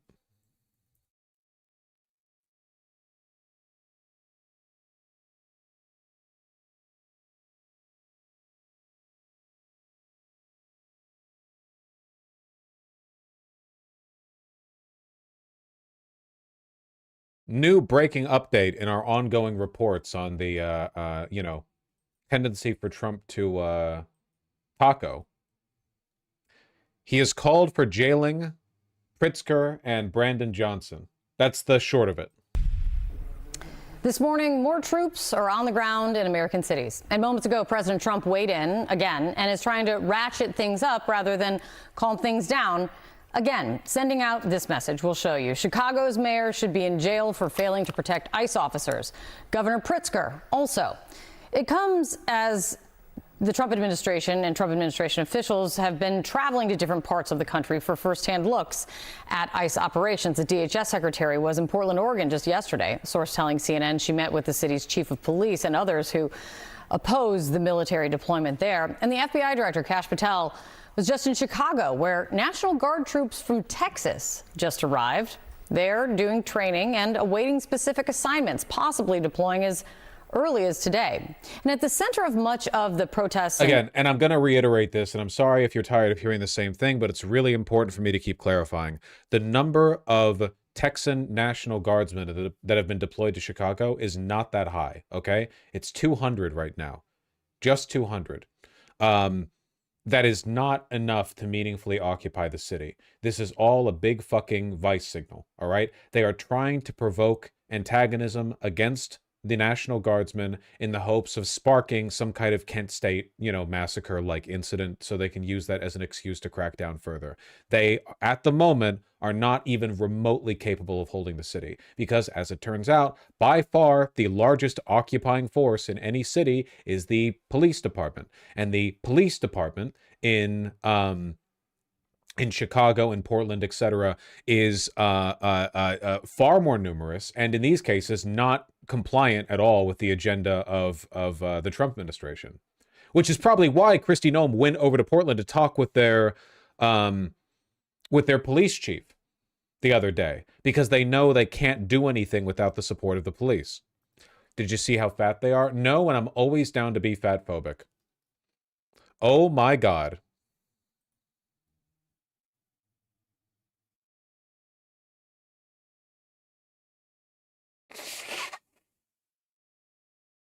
Well, gravy seals. Now that's some padding. Yeah, you're laughing until one of these guys tackles you, okay? You're laughing until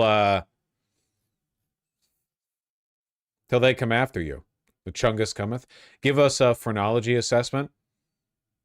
All I can tell you is that these boys are going to get hungry on the drive over from the base to Chicago.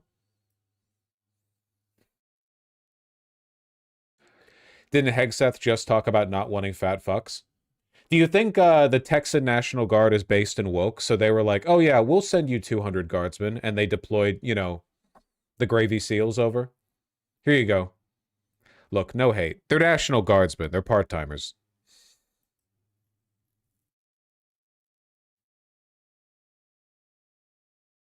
Clashes has been about 12 miles west of Chicago, actually, at an ICE facility in the town of Broadview. And the mayor of Broadview, Katrina Thompson, joins us right now. Mayor, thanks so much for being here. I appreciate your time. First and foremost, I want to ask you about the troops. They've got the National Guard from Texas arriving in Illinois. There's a lot of lack of clarity of what happens next. Are you expecting them to come to Broadview? What are you preparing for? Well, good morning. Thank you for having me. What I am prepared for is just making sure that we are communicating with the residents of Broadview and to protect them to be safe. We do know that the National Guard is not local law enforcement. They are military. They have no local police training. Having them serve as a local law enforcement is asking them to serve outside of their training. We didn't ask for them. We don't want them here. And I feel wouldn't it be smartest to just not protest and give them nothing in terms of tear gas in the streets videos? In my opinion, basically no time and effort should be spent antagonizing or confronting the National Guardsmen. For one, they have no choice in being there. They're military. They don't have all the rights that federal agents do. Also, they can't conduct any arrests. They're literally just there to be guards. They can't really do anything without the Insurrection Act, I think that for the and we saw this in Los Angeles, remember? The ICE dipshits over in LA were the ones like really tussling with people, and to an extent the LAPD because they're evil. But the National Guardsmen and the Marines were just like standing around because they can't. Yeah, in DC they're just picking up trash. So we should just let it happen? No, I didn't say that. I'm saying that you shouldn't direct your protesting against the National Guardsmen because it's meaningless. They're not doing the thing, and they had no choice. If anything, you would want them to be maximally sympathetic. Unfortunately, it's pretty difficult to, at a glance, distinguish between National Guardsmen and ICE agents because ICE agents also dress military these days. Presumably, the only real difference that you could identify from a distance is that the ICE agents are wearing masks. The soldiers are not. The ICE agents are all fucking former Proud Boys and 3%ers, so they've got masks on.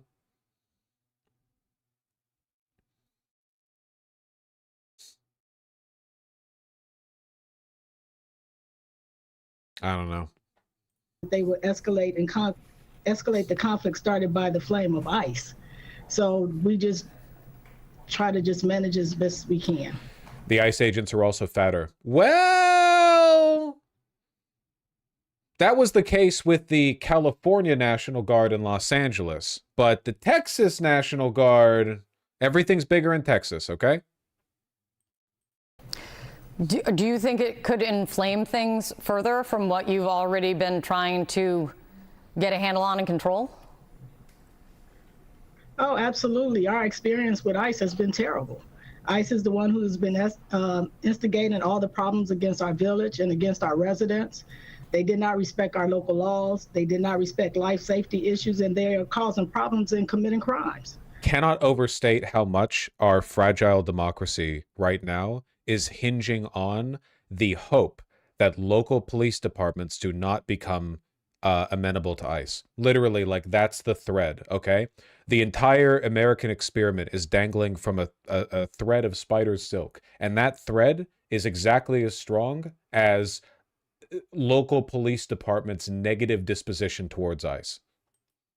Unprovoked firing of rubber bullets and other projectiles, dispensing tear gas. That is the and thin other blue chemicals line. Without the regard of the residents across the street who are being harmed. Mayor, I just read what the president just sent out today, saying that the governor and Mayor of Chicago should be in jail for failing to protect ICE officers.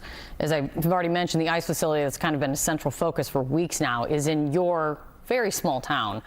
When it finally breaks out, if they get an arrest, if the cops arrest an ICE agent for like obvious crimes, and then they get unmasked and they're perp walked, and in their photo they're identified as like a fucking former Atomwaffen member or whatever, holy shit. Oh my, I need it. I need it. I need it, please. What is your reaction to the president when he says that? Well, you know, he has his right to his opinions, and I severely disagree with that. We have a right to protect our communities. We have a right to protect the state of Illinois, and we didn't ask for the National Guard. I want to play for you something because Portland is another prominent city facing something of what you're dealing with in Illinois. My colleague Shimon Prokupez spoke with a congresswoman from Portland who is there and begging protesters at an ICE facility there to leave, because what she says is that that outrage is exactly what the administration is looking for. Let me play for you what this congresswoman says. I think this is conditionally true. I really don't think there's any political benefit whatsoever to antagonizing the National Guard. There is nothing the Trump administration wants more than for the National Guard to have the lawful ability to defend themselves against protesters. Like if the National Guard, like if they're antagonized to a point where the National Guard either feels or actually is justified in engaging in, you know, self-defense, which would work out really badly for the protesters, by the way. Okay, really, really badly. Because fat as some of them are, the National Guardsmen are still National Guardsmen, you know. So right. But you know, obviously, if the protesters make life hard for ICE agents, that's I'm not gonna shed a tear over that. I would never condone it, of course, because that could be described as supporting terrorism these days. By going to that facility, people are not being strategic.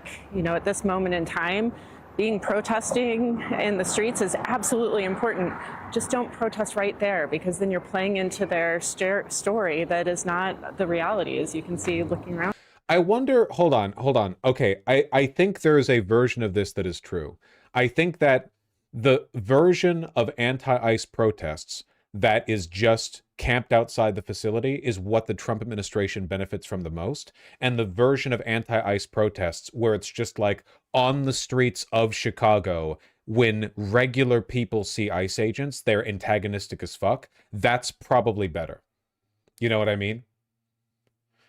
Because the protesters that are crowded around outside the building, easy to disperse, easy to tear gas, easy to fearmonger over. Whereas if it's just like, oh, there's 2 ICE agents conducting an arrest. Did you guys see that de-arresting video? The one where those 2 ICE agent Gestapo fucking Nazis tried to grab some poor brown guy off the street, and a bunch of the civilians in the area were filming and like circling in, and eventually ended up getting the guy free? They gave up, yeah, because they don't have real police training. If they were real police officers, they would have handled that situation differently, but they didn't, because they don't. There are versions of protesting that work out better, I think. Video? Yeah, I'll show the video. Roll the clip. It's quite long, but you can see the...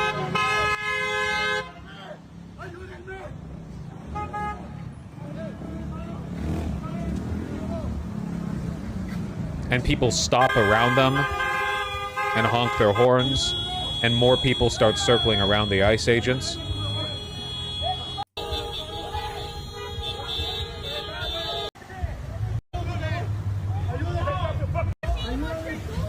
It's quite a long video, but eventually the ICE agents give up, they get back in their car and they leave. Now, if those agents were trained properly, they actually would have been able to handle that situation a lot better, but they're not, and they won't be. There is the administration does not have time to pull back all these new neo-Nazi hires and give them all like 6 months training at an academy, okay? Here. You become part of a war zone narrative if they decide that that's the time they're going to go out there and provoke. Do you agree with her? I mean, would you like to see the protesters leave? Because I know that you have signed an executive order to limit the hours that protesters can protest at the facility. Oh, absolutely. We know that ICE don't respect local laws. They don't respect First Amendment speech and assembly, and the Fourth Amendment unlawful in assembly. So absolutely. And we want to make sure that the people that visit our town every day, that they're safe and they feel protected. By going into that facility is just going to incite other things that can take place. And we just want people to be safe, but be able to exercise their freedom of speech. But you'd like to see the protesters leave. You think they're playing into the administration's hands by protesting outside the facility? Well, emotions are high right now. This is a very complicated topic. I don't necessarily fault people for having answers on this that are a little bit awkward, especially just like a random mayor, you know? You're a mayor, you're not like a political analyst. That's like actually a really tough question to answer. Like at what point, like where exactly the protests are best directed. So I'm not going to get too up with it, I suppose. Where is that other clip? Oh yeah, speaking of freedom of expression. 1 year penalty for inciting riots. We took the freedom of speech away because that's been through the courts, and the court said you have freedom of speech. But what has happened is when they burn a flag, it agitates and irritates crowds. They've never seen anything like it on both sides, and you end up with riots. So we're going on that basis. We're looking at it not from the freedom of speech, which I always felt strongly about, but never passed the courts. So that's pretty funny. Again, Trump doesn't seem to know what's going on in the country outside of what he's directly told. So I think that he thinks that his executive order making it illegal to burn the flag actually ended the First Amendment. I don't know. This roundtable has Andy No and Jack Posobiec at it. Yeah, of course. They're anti-Antifa, whatever, you know, somebody should come up with a shorter version of that term. Specialists.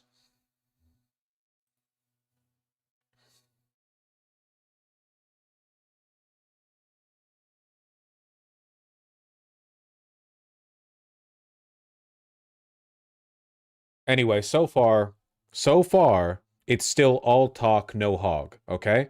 It's all dick and no balls. There's no shooters in there, you know? Just an empty sausage casing. It's nothing, okay? 200 federal guard or 200 federally or federalized National Guardsmen. Half of them are fat. Make of that what you will. Local police don't like ICE. Local mayors don't like ICE. Brandon Johnson's putting in anti-ICE zones to prevent them from deploying in certain areas controlled by the city. Trump says that the mayor and governor should be arrested. Doesn't seem like it's going to happen. That would be a pretty nuts in the table moment. I really don't think they're going to come after Pritzker. You know as well as I do, the President of the United States in the last 24 hours called for you to be imprisoned. I want to give you an opportunity. We've seen your reaction on social media, but I want to hear what you have to say back to the President of the United States. Well, let's start with the idea that this is a convicted felon. I mean, think about that, who is threatening to jail me. I got to say, this guy's unhinged. He's insecure. He's a wannabe dictator. And there's one thing I really want to say to Donald Trump. If you come for my people, you come through me. So come and get me. And Newsom pulled this gambit earlier, back when he first deployed the National Guard over to Los Angeles, and it worked in favor of Gavin Newsom. Who was it? It wasn't Trump himself. It was Tom Homan. Tom Homan called for the arrest of Newsom, and then Trump echoed it. And Newsom essentially said, come on then, do it. And they backed off. And now this is happening again. Listen, as long as they keep... All of the power the administration has gained has been from people complying in advance. Over and over and over and over and over again. It's been from corporations not going to court. It's been from politicians folding in advance. They fail every time they confront any real opposition. Really hope they keep it up, you know? And there's no way they could arrest Pritzker. Absolutely no way. They would have to do it with ICE. On what grounds? They don't even have the authority.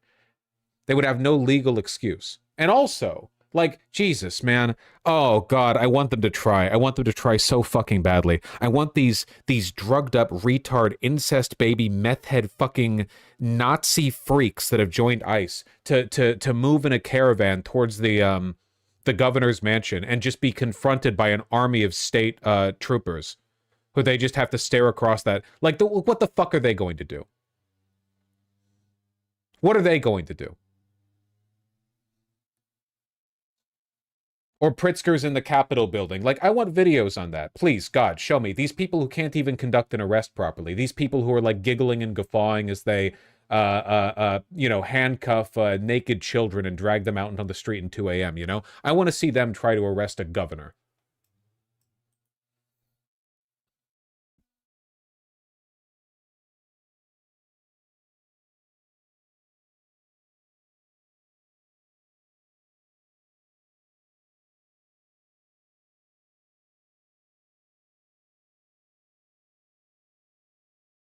Are there state troopers? Yeah, state police. Well, I don't know if they're called state troopers in Illinois. In California, it's the California Highway Patrol.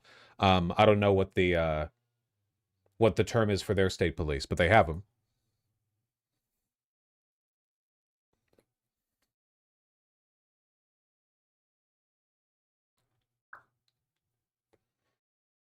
Just state police? Okay, just state police.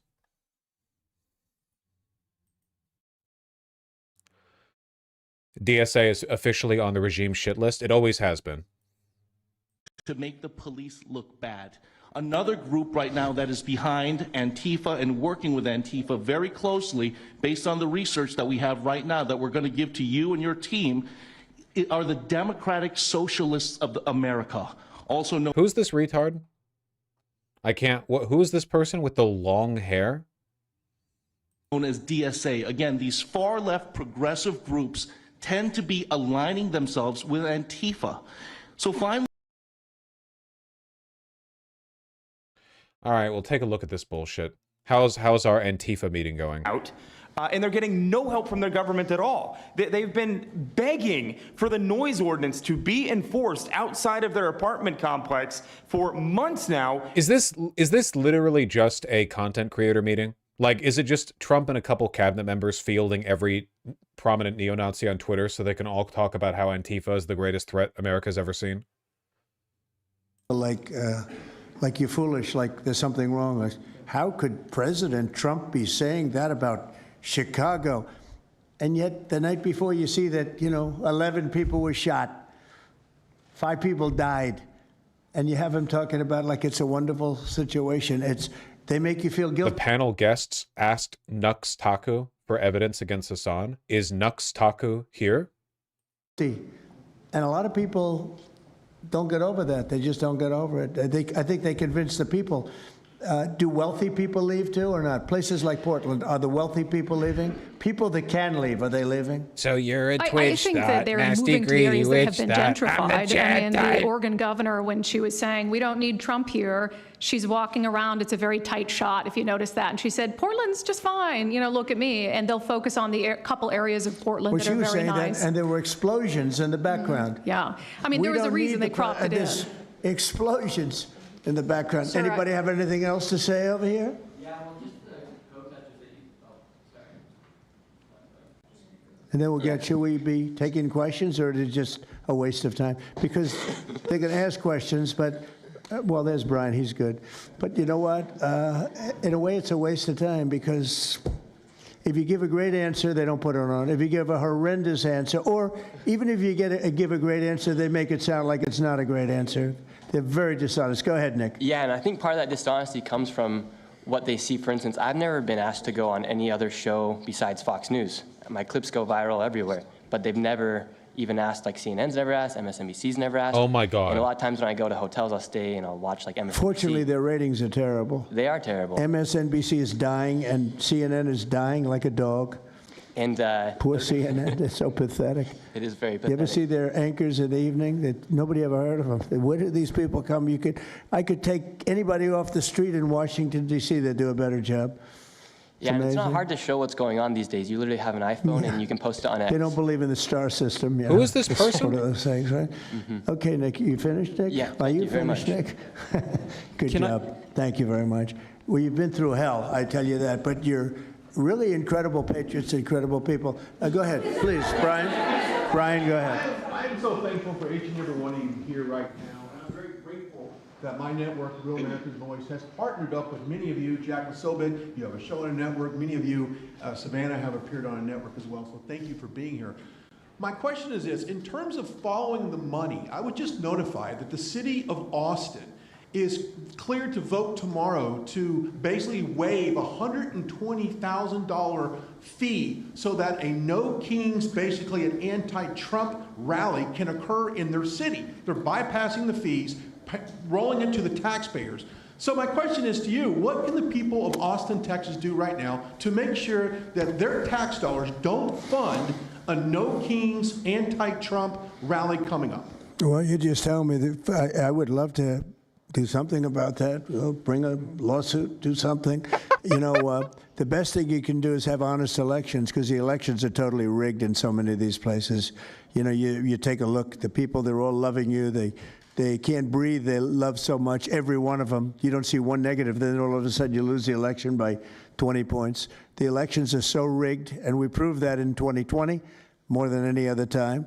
But even the last election, there were areas that I won by much more. We won in a landslide, but I actually... It looks like we've reached the point on this Antifa panel where it's just naked sycophantry, which, frankly, after the beginning of this stream, I've had enough of. Let me go back a little bit towards its beginning. Let me see the noble intentions with which this retard jamboree began. It's just dealing with people from the Middle East, our people and other people on the potential peace deal for the Middle East. Peace for the Middle East, that's a beautiful phrase, and we hope it's going to come true, but it's very close.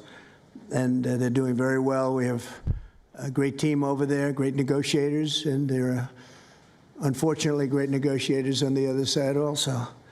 But it's something I think that will happen, got a good chance of happening.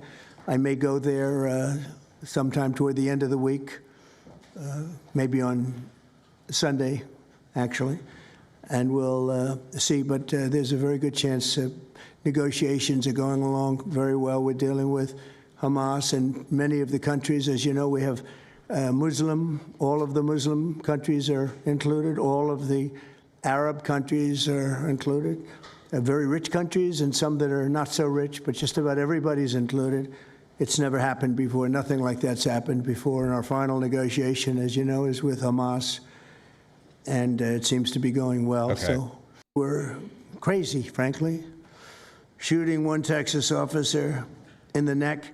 And in Portland, Oregon, Antifa thugs have repeatedly attacked our offices and laid siege to federal property in an attempt to violently stop the execution of federal law. Everything we're doing is very lawful. What they're doing is not lawful. And what the governor and the mayor of, as an example, you could say of Portland, and you can say certainly of Chicago, it's not lawful what they're doing. They have to be very careful. In addition, 2 weeks ago, radical left terrorists in Dallas conducted a sniper attack on a local ICE facility, killing 2 people and leaving behind a note that read, "Hopefully this will give ICE agents some real terror." That's bad. This attack came the very same month that Charlie Kirk was assassinated by a far-left extremist who inscribed the words, "Hey, fascist, catch," meaning catch the bullet. Well, hold on. Wait.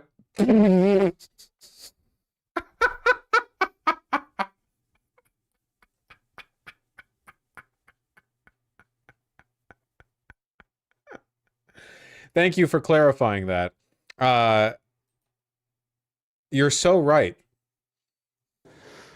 Onto the bullet shelf itself. The epidemic of left-wing violence and Antifa-inspired terror has been escalating for nearly a decade at universities. You know, to the point that I was making earlier, by the way, about the availability of the president, there is no reason why a Democrat shouldn't be talking like this all the time.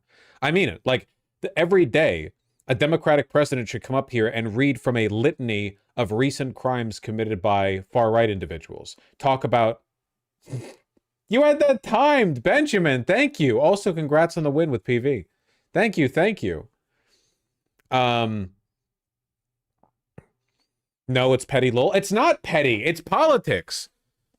You need a main character energy. You're the president. You need to be directing people in the right direction. You know, you have to be working with the media to forcefully create an image for the future. Antifa has organized riotous mobs. Like, can somebody explain to me why Democrats don't like constantly talk about far-right political figures being caught as pedophiles? Trump's faith advisor in the first term and a close confidant of his, a mega preacher, was recently caught with child pornography on his computer. That happened just a couple of months ago. He was sentenced. Why do Democrats not bring this up? Seriously, why not? What could they possibly lose by bringing this up? Do they think they're going to lose Democratic support within the far-right pro-pedophilia evangelical base? All those people vote Republican. Attack campus speakers, I see it all the time, and these are agitators, anarchists, and they're paid. And you'll find that out. You'll be finding it out very soon. You should see what we have on these people. These are bad people. These are people that want to destroy our country. We're not going to let it happen. They've used armed gangs to their extreme because they believe in God. Because weak Democrats have turned a blind eye to their actions. Legacy media has looked the other way. He didn't just have CP, he was molesting a 12-year-old girl and got 6 months. Well, that's the justice system for you. These violent criminals, I believe one of the ones that I did a ride along with Secretary Noem yesterday, President Trump, and there was a pedophile that had come into the country 5 times. Oh, he's talking about it. Times over the past 7 years. 7 years. And apparently under the Biden regime, that was just allowed to happen. That was fine. No problem. It's concerning to me that you're seeing the Portland Police Department, as well as the governor of Oregon and the mayor, of course, coming out and running defense for pedophiles that have entered the country illegally 5 times. It's crazy. I'm glad it's taking a front row seat in the media. And, you know, they're being forced to talk about it in reality because, you know, we're the ones that were on the ground. We're the ones that are actually reporting what's going on. Who's this guy again? You know, much of the legacy media has been either ignoring it or covering for Antifa for years now. So thank you guys so much for taking this seriously And President Trump, you mentioned that flag. So remember, you put out a truth right after That's right. I saw that. took this flag from that man that was burning it in the street. Do you know who he is? Oh yeah, I know exactly who it is. So why don't you give it to Pam? Give it to the Attorney General, and let's start just hand it directly to the Attorney General. prosecutions. Yeah, I actually have a second flag that he tried to burn as well. So I have two of them from Well, the same you also guy. saw what happened when that flag started burning. Everyone went crazy. And that's when it started, when they started burning the flag. So thank you. If you could give the information, it would be great. Absolutely. And at least that horrible night made you famous. You got He was something. already I got a text from the President of the United States, so I appreciate that. And President Trump, after that happened to Nick, I called Harmeet Dillon and we opened a pattern and practice investigation into the Portland police very publicly as to how they let this happen. Stephen Miller looks so bored. Probably because he's actually ideologically a fascist and he's aware of the fact that he's surrounded right now by embarrassing clout sharking grifters who are just here to, like, promote their YouTube channel next to the president. Thank you, sir. Mr. President, Brandy Cruz, you're going to hear us be very fired up today, and you can tell, and it's because some of us have been covering Antifa for 15 years and have never had anyone in a position of authority even acknowledge their existence. And I'll also tell you that I think that had you not done, the single most powerful thing you've done to deal with this scourge has been acknowledging that Antifa is a real thing. I genuinely believe there would be people at these tables who would be dead today and would have been killed in Portland had you not called them a terror organization and said, we're going to bring the full weight of the federal government to bear. I talked to Katie Daviscourt in Portland the other day. She'd been assaulted all summer. And she said the same thing. They didn't seem quick to violence as soon as you made that designation. So they're thinking in their heads, they're worried. There's been 24 or so arrested in Portland. They don't want to go to federal prison. There's this video of them, one of them who was in the face of an ICE agent, and then he's in custody shaking. Once you take the mask off, they're nothing. And I was told by probably a dozen people not to tell you this. I'm going to tell it to you anyway, because it's relevant to what we're talking about. I'm living proof that you can recover from TDS. I had strong Trump derangement syndrome for probably 8 years. She evaded me. This is one of the reasons I recovered from it. And by the way, it's much better to not have TDS. I'm happier, I'm healthier, more successful. I even think I got a little more attractive after I got rid of my Trump derangement syndrome. Yes. You know, I'm a reporter in Seattle, and frankly, I could not care any less. Oh, this lady. Wasn't this the lady getting absolutely clowned on in those anti-ICE protests? We saw a clip of her, and it was really embarrassing. They're really pulling from the bottom of the barrel here. She's not like a massive figure or anything. Okay, now I have a little bit of a scale. Like Andy Ngo was a big figure at least, but she's not. So I don't know what the standard is. That's what any of you have to say about this meeting. Could not care any less. We're not here for you. I'm not here to convince any of you that Antifa is a real thing. Speaking because if of you have Antifa, not I've come got to a that member of conclusion by Black now, Bloc you are here. never going to come to that conclusion because you don't want to see it. And you're going to go and you're going to say it's a bunch of right-wing conservative influencers who are here spinning a tale. I was one of you. I was a mainstream reporter in Seattle for 10 years. I was a TV reporter on the streets doing my job, and I was still assaulted by Antifa. So it's not about being conservative. It's about people who go there and show what they're doing.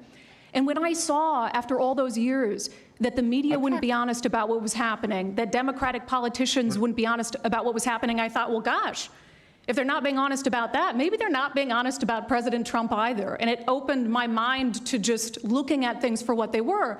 And now I find you quite funny, actually. Now it's like I said, I'm much happier about it. But, you know, for me, again, I could not care any less the stories that they It's really easy to tune this lady out. Yeah, because none of them are actually here to advance the broader project of taking over the country or even designating Antifa as terror groups, you know? They're all just here to promote themselves. Like, why else would they be here? It's literally an excuse to get together a bunch of on-the-ground right-wing reporters.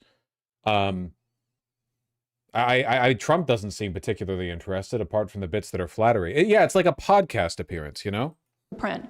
This is what I care about. With their faces covered. This is 4 years before COVID. Some of them were waving the black flag of anarchism, some the red flag of Marxism. And within seconds, they would ravage one street to another, to another, to another. And the next day, I would read the legacy media, which I still read at that time and looked forward to, and I looked up to those journalists. And I was really shocked to see that the narrative was that these, in my view, anti-democratic political violence was legitimate acts of protest because people were concerned about racism or all these other lies. And so for the next... Why is he talking like this? Is it the fake accent thing? Why is he... Why is he so uncharismatic? He's literally media trained. 4 years. He's talking like Elon. You're right. Continued going out with my video camera. I thought, look, people can ignore what I write. So one of the symptoms were... I don't know what could be worse than Portland. You don't even have stores anymore. They don't even put glass up. They put plywood on their windows. But most of the retailers have left. But Washington, D.C. was so bad. Andy Ngo was born in Portland, by the way. Yeah, Andy Ngo, the Asian guy who was just talking, is an American born in America. He puts on a British accent because he thinks it makes him sound smarter. We've heard him without the accent before. He just fakes it. It's just like a weird personal thing. And Pam, I'd say it took 12 days to really make it pretty good and a month to make it great. And now people are going out to dinner. The restaurants are booming. My entire account immediately. I was censored for my reporting on Antifa here in Washington, D.C. You were talking about how safe it is now, Mr. President. It wasn't so safe back then. Back in 2020, I watched as a father was being mobbed and surrounded by Antifa members as his terrified, crying children looked on and the police here did nothing. I watched as a woman had her hair violently ripped out of her skull simply for waving an American flag on the streets of Washington, D.C. And by the way, if you guys try to go and find any of this footage, you won't find any of it because Twitter deleted all of it because our president shared my reporting and they deleted my entire account immediately after. So now, if you want to know what happened in 2020, all you're going to see is the media headlines that said that it was fiery but mostly peaceful. Thanks for that one, CNN. The reality is that it was an extremely violent period of time, and for the last 10 years, Antifa has been wreaking havoc on law-abiding and innocent American citizens, and it needs to end. Now, I'm with Turning Point USA. It's an honor to be here. Just the Soros Network, the Open Society Network, it's other funding networks, the Arabella Funding Network, the Tides Funding Network, Neville Roy Singham and his network, Foreign Cash. And it's also big left-wing funders. Some of them are not citizens of this country. Mr. Hans-Jörg Wyss of Switzerland. They're pouring money into this entire ecosystem. And so I want to share 3 money facts with you about what we call Riot Inc. 3 money Number facts. 1, like any corporation, Riot Inc. has many divisions. It doesn't just have the Antifa. Is this really winning anyone over? God, no, fuck no. Absolutely not. If there is anything on earth that I am sure of, it is that this is not moving the needle even remotely in their direction. It is literally just a promotional event for these on-the-ground reporters. It has nothing to do with and does not advance the agenda of designating Antifa as a terrorist organization or whatever else. It has nothing to do with that. It's entirely just like... I mean, it's not bad strategy in the sense that you do want to promote these people, but I don't think it's going to move the needle very much. Unfortunately, like the consequence of all of them being grifters is that all of them are kind of like the same guy. You know? They're all the same person. Like, why would anyone watching this shift to any one in particular? What's the who are they? Who's favored here? You know?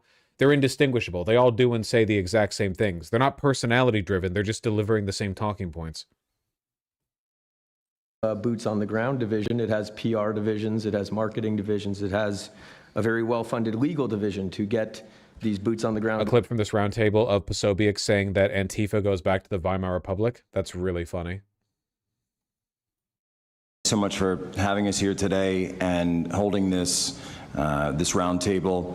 Antifa is real. Antifa has been around in various iterations for almost 100 years in some instances, going back to the Weimar Republic in Germany. Curious. Why would you say that?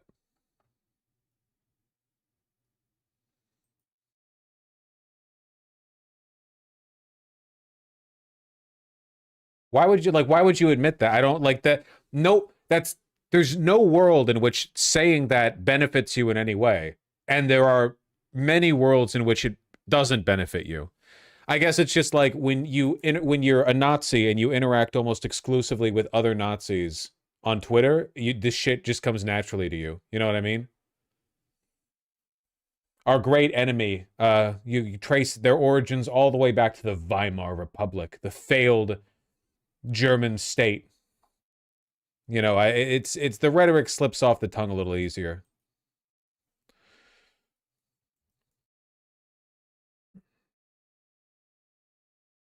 My neck is hurting so much, it's like killing me, man.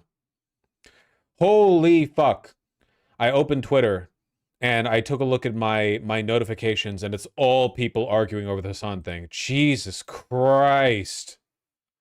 Oh my God.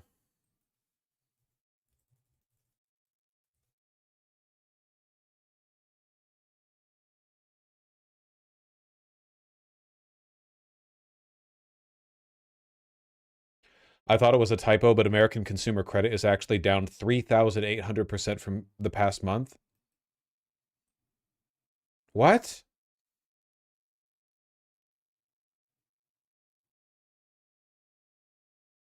Total U.S. consumer credit rose by 0.36 billion in August of 2025, sharply lower than the revised 18.1 billion gain back in July and missing market expectations of a 13.1 billion increase. It rose at the slowest pace in 6 months, held back by a decline in credit card balances. Revolving credit grew at an annual rate of 5.5%. Okay. I mean, this is good in the sense that people owe less debt, and that's good, but it's bad in the sense that our economy is built on debt, so if more debt isn't being accrued, it means nobody's buying shit. It is good if people are less indebted, but the way our economy works, they don't agree. Yeah, being 13.1 billion lower than the market expectation. I guess 12.8. Jesus.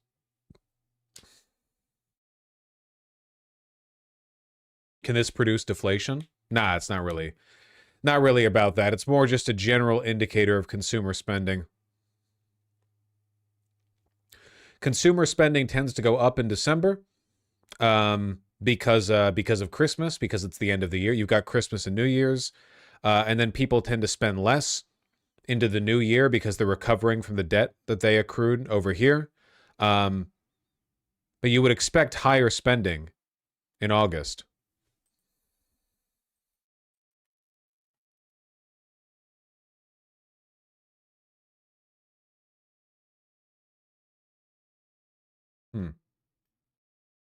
Well, that's cool.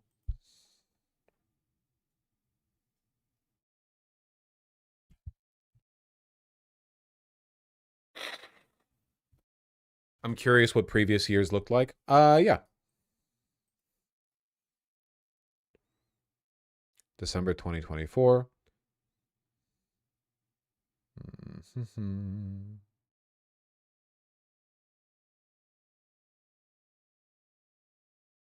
You had a big dip in November 2024.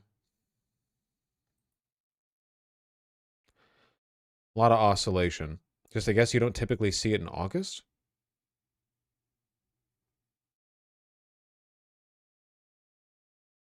A lot of borrowing going on back in June 2021. Curious what 2008 looked like? Sorry, you need to subscribe to tradingeconomics.com to know that. Fuck, my neck is killing me. Oh my God. I need to, like, find a segment or something. What are we talking about here?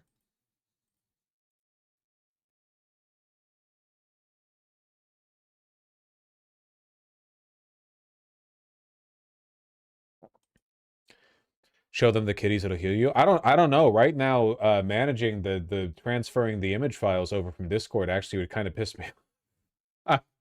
I don't know why my neck hurts so much. Here, hold on. Let's get some kitty photos, okay?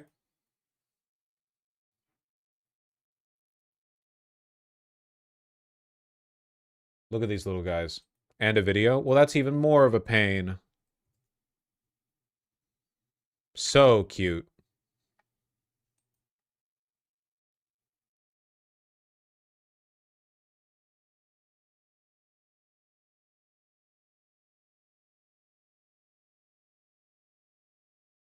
Dead.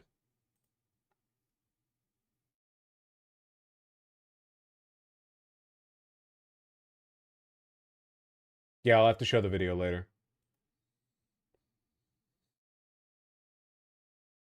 My fucking head hurts.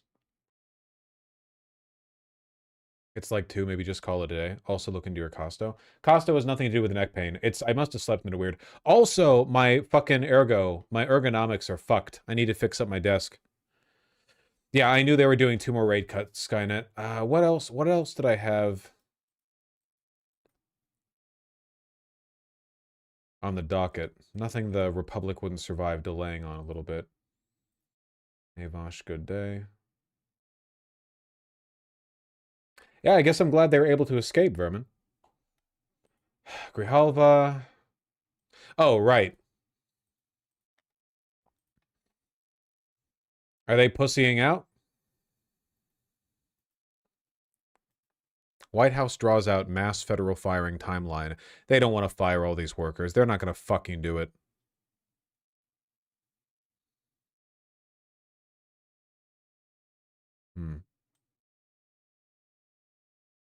Newsom signs bill that targets anti-Semitism and other discrimination in, and then I can't see the rest of it because it's blocked by subscribers only pop-up. Let me see if I can get around that by hacking the Los Angeles Times database.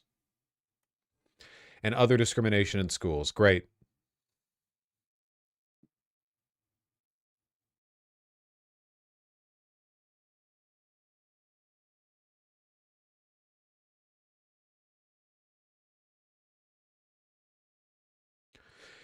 Critics said in some schools, ethnic studies classes have improperly focused on the Israeli-Palestinian conflict and the lessons reflected bias against Jews. Great.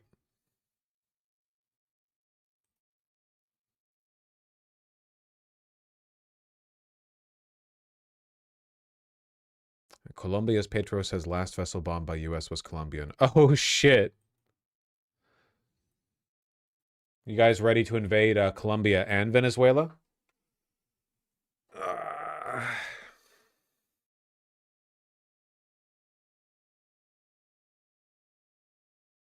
White House did not immediately reply to a request for comment. That's fucking embarrassing.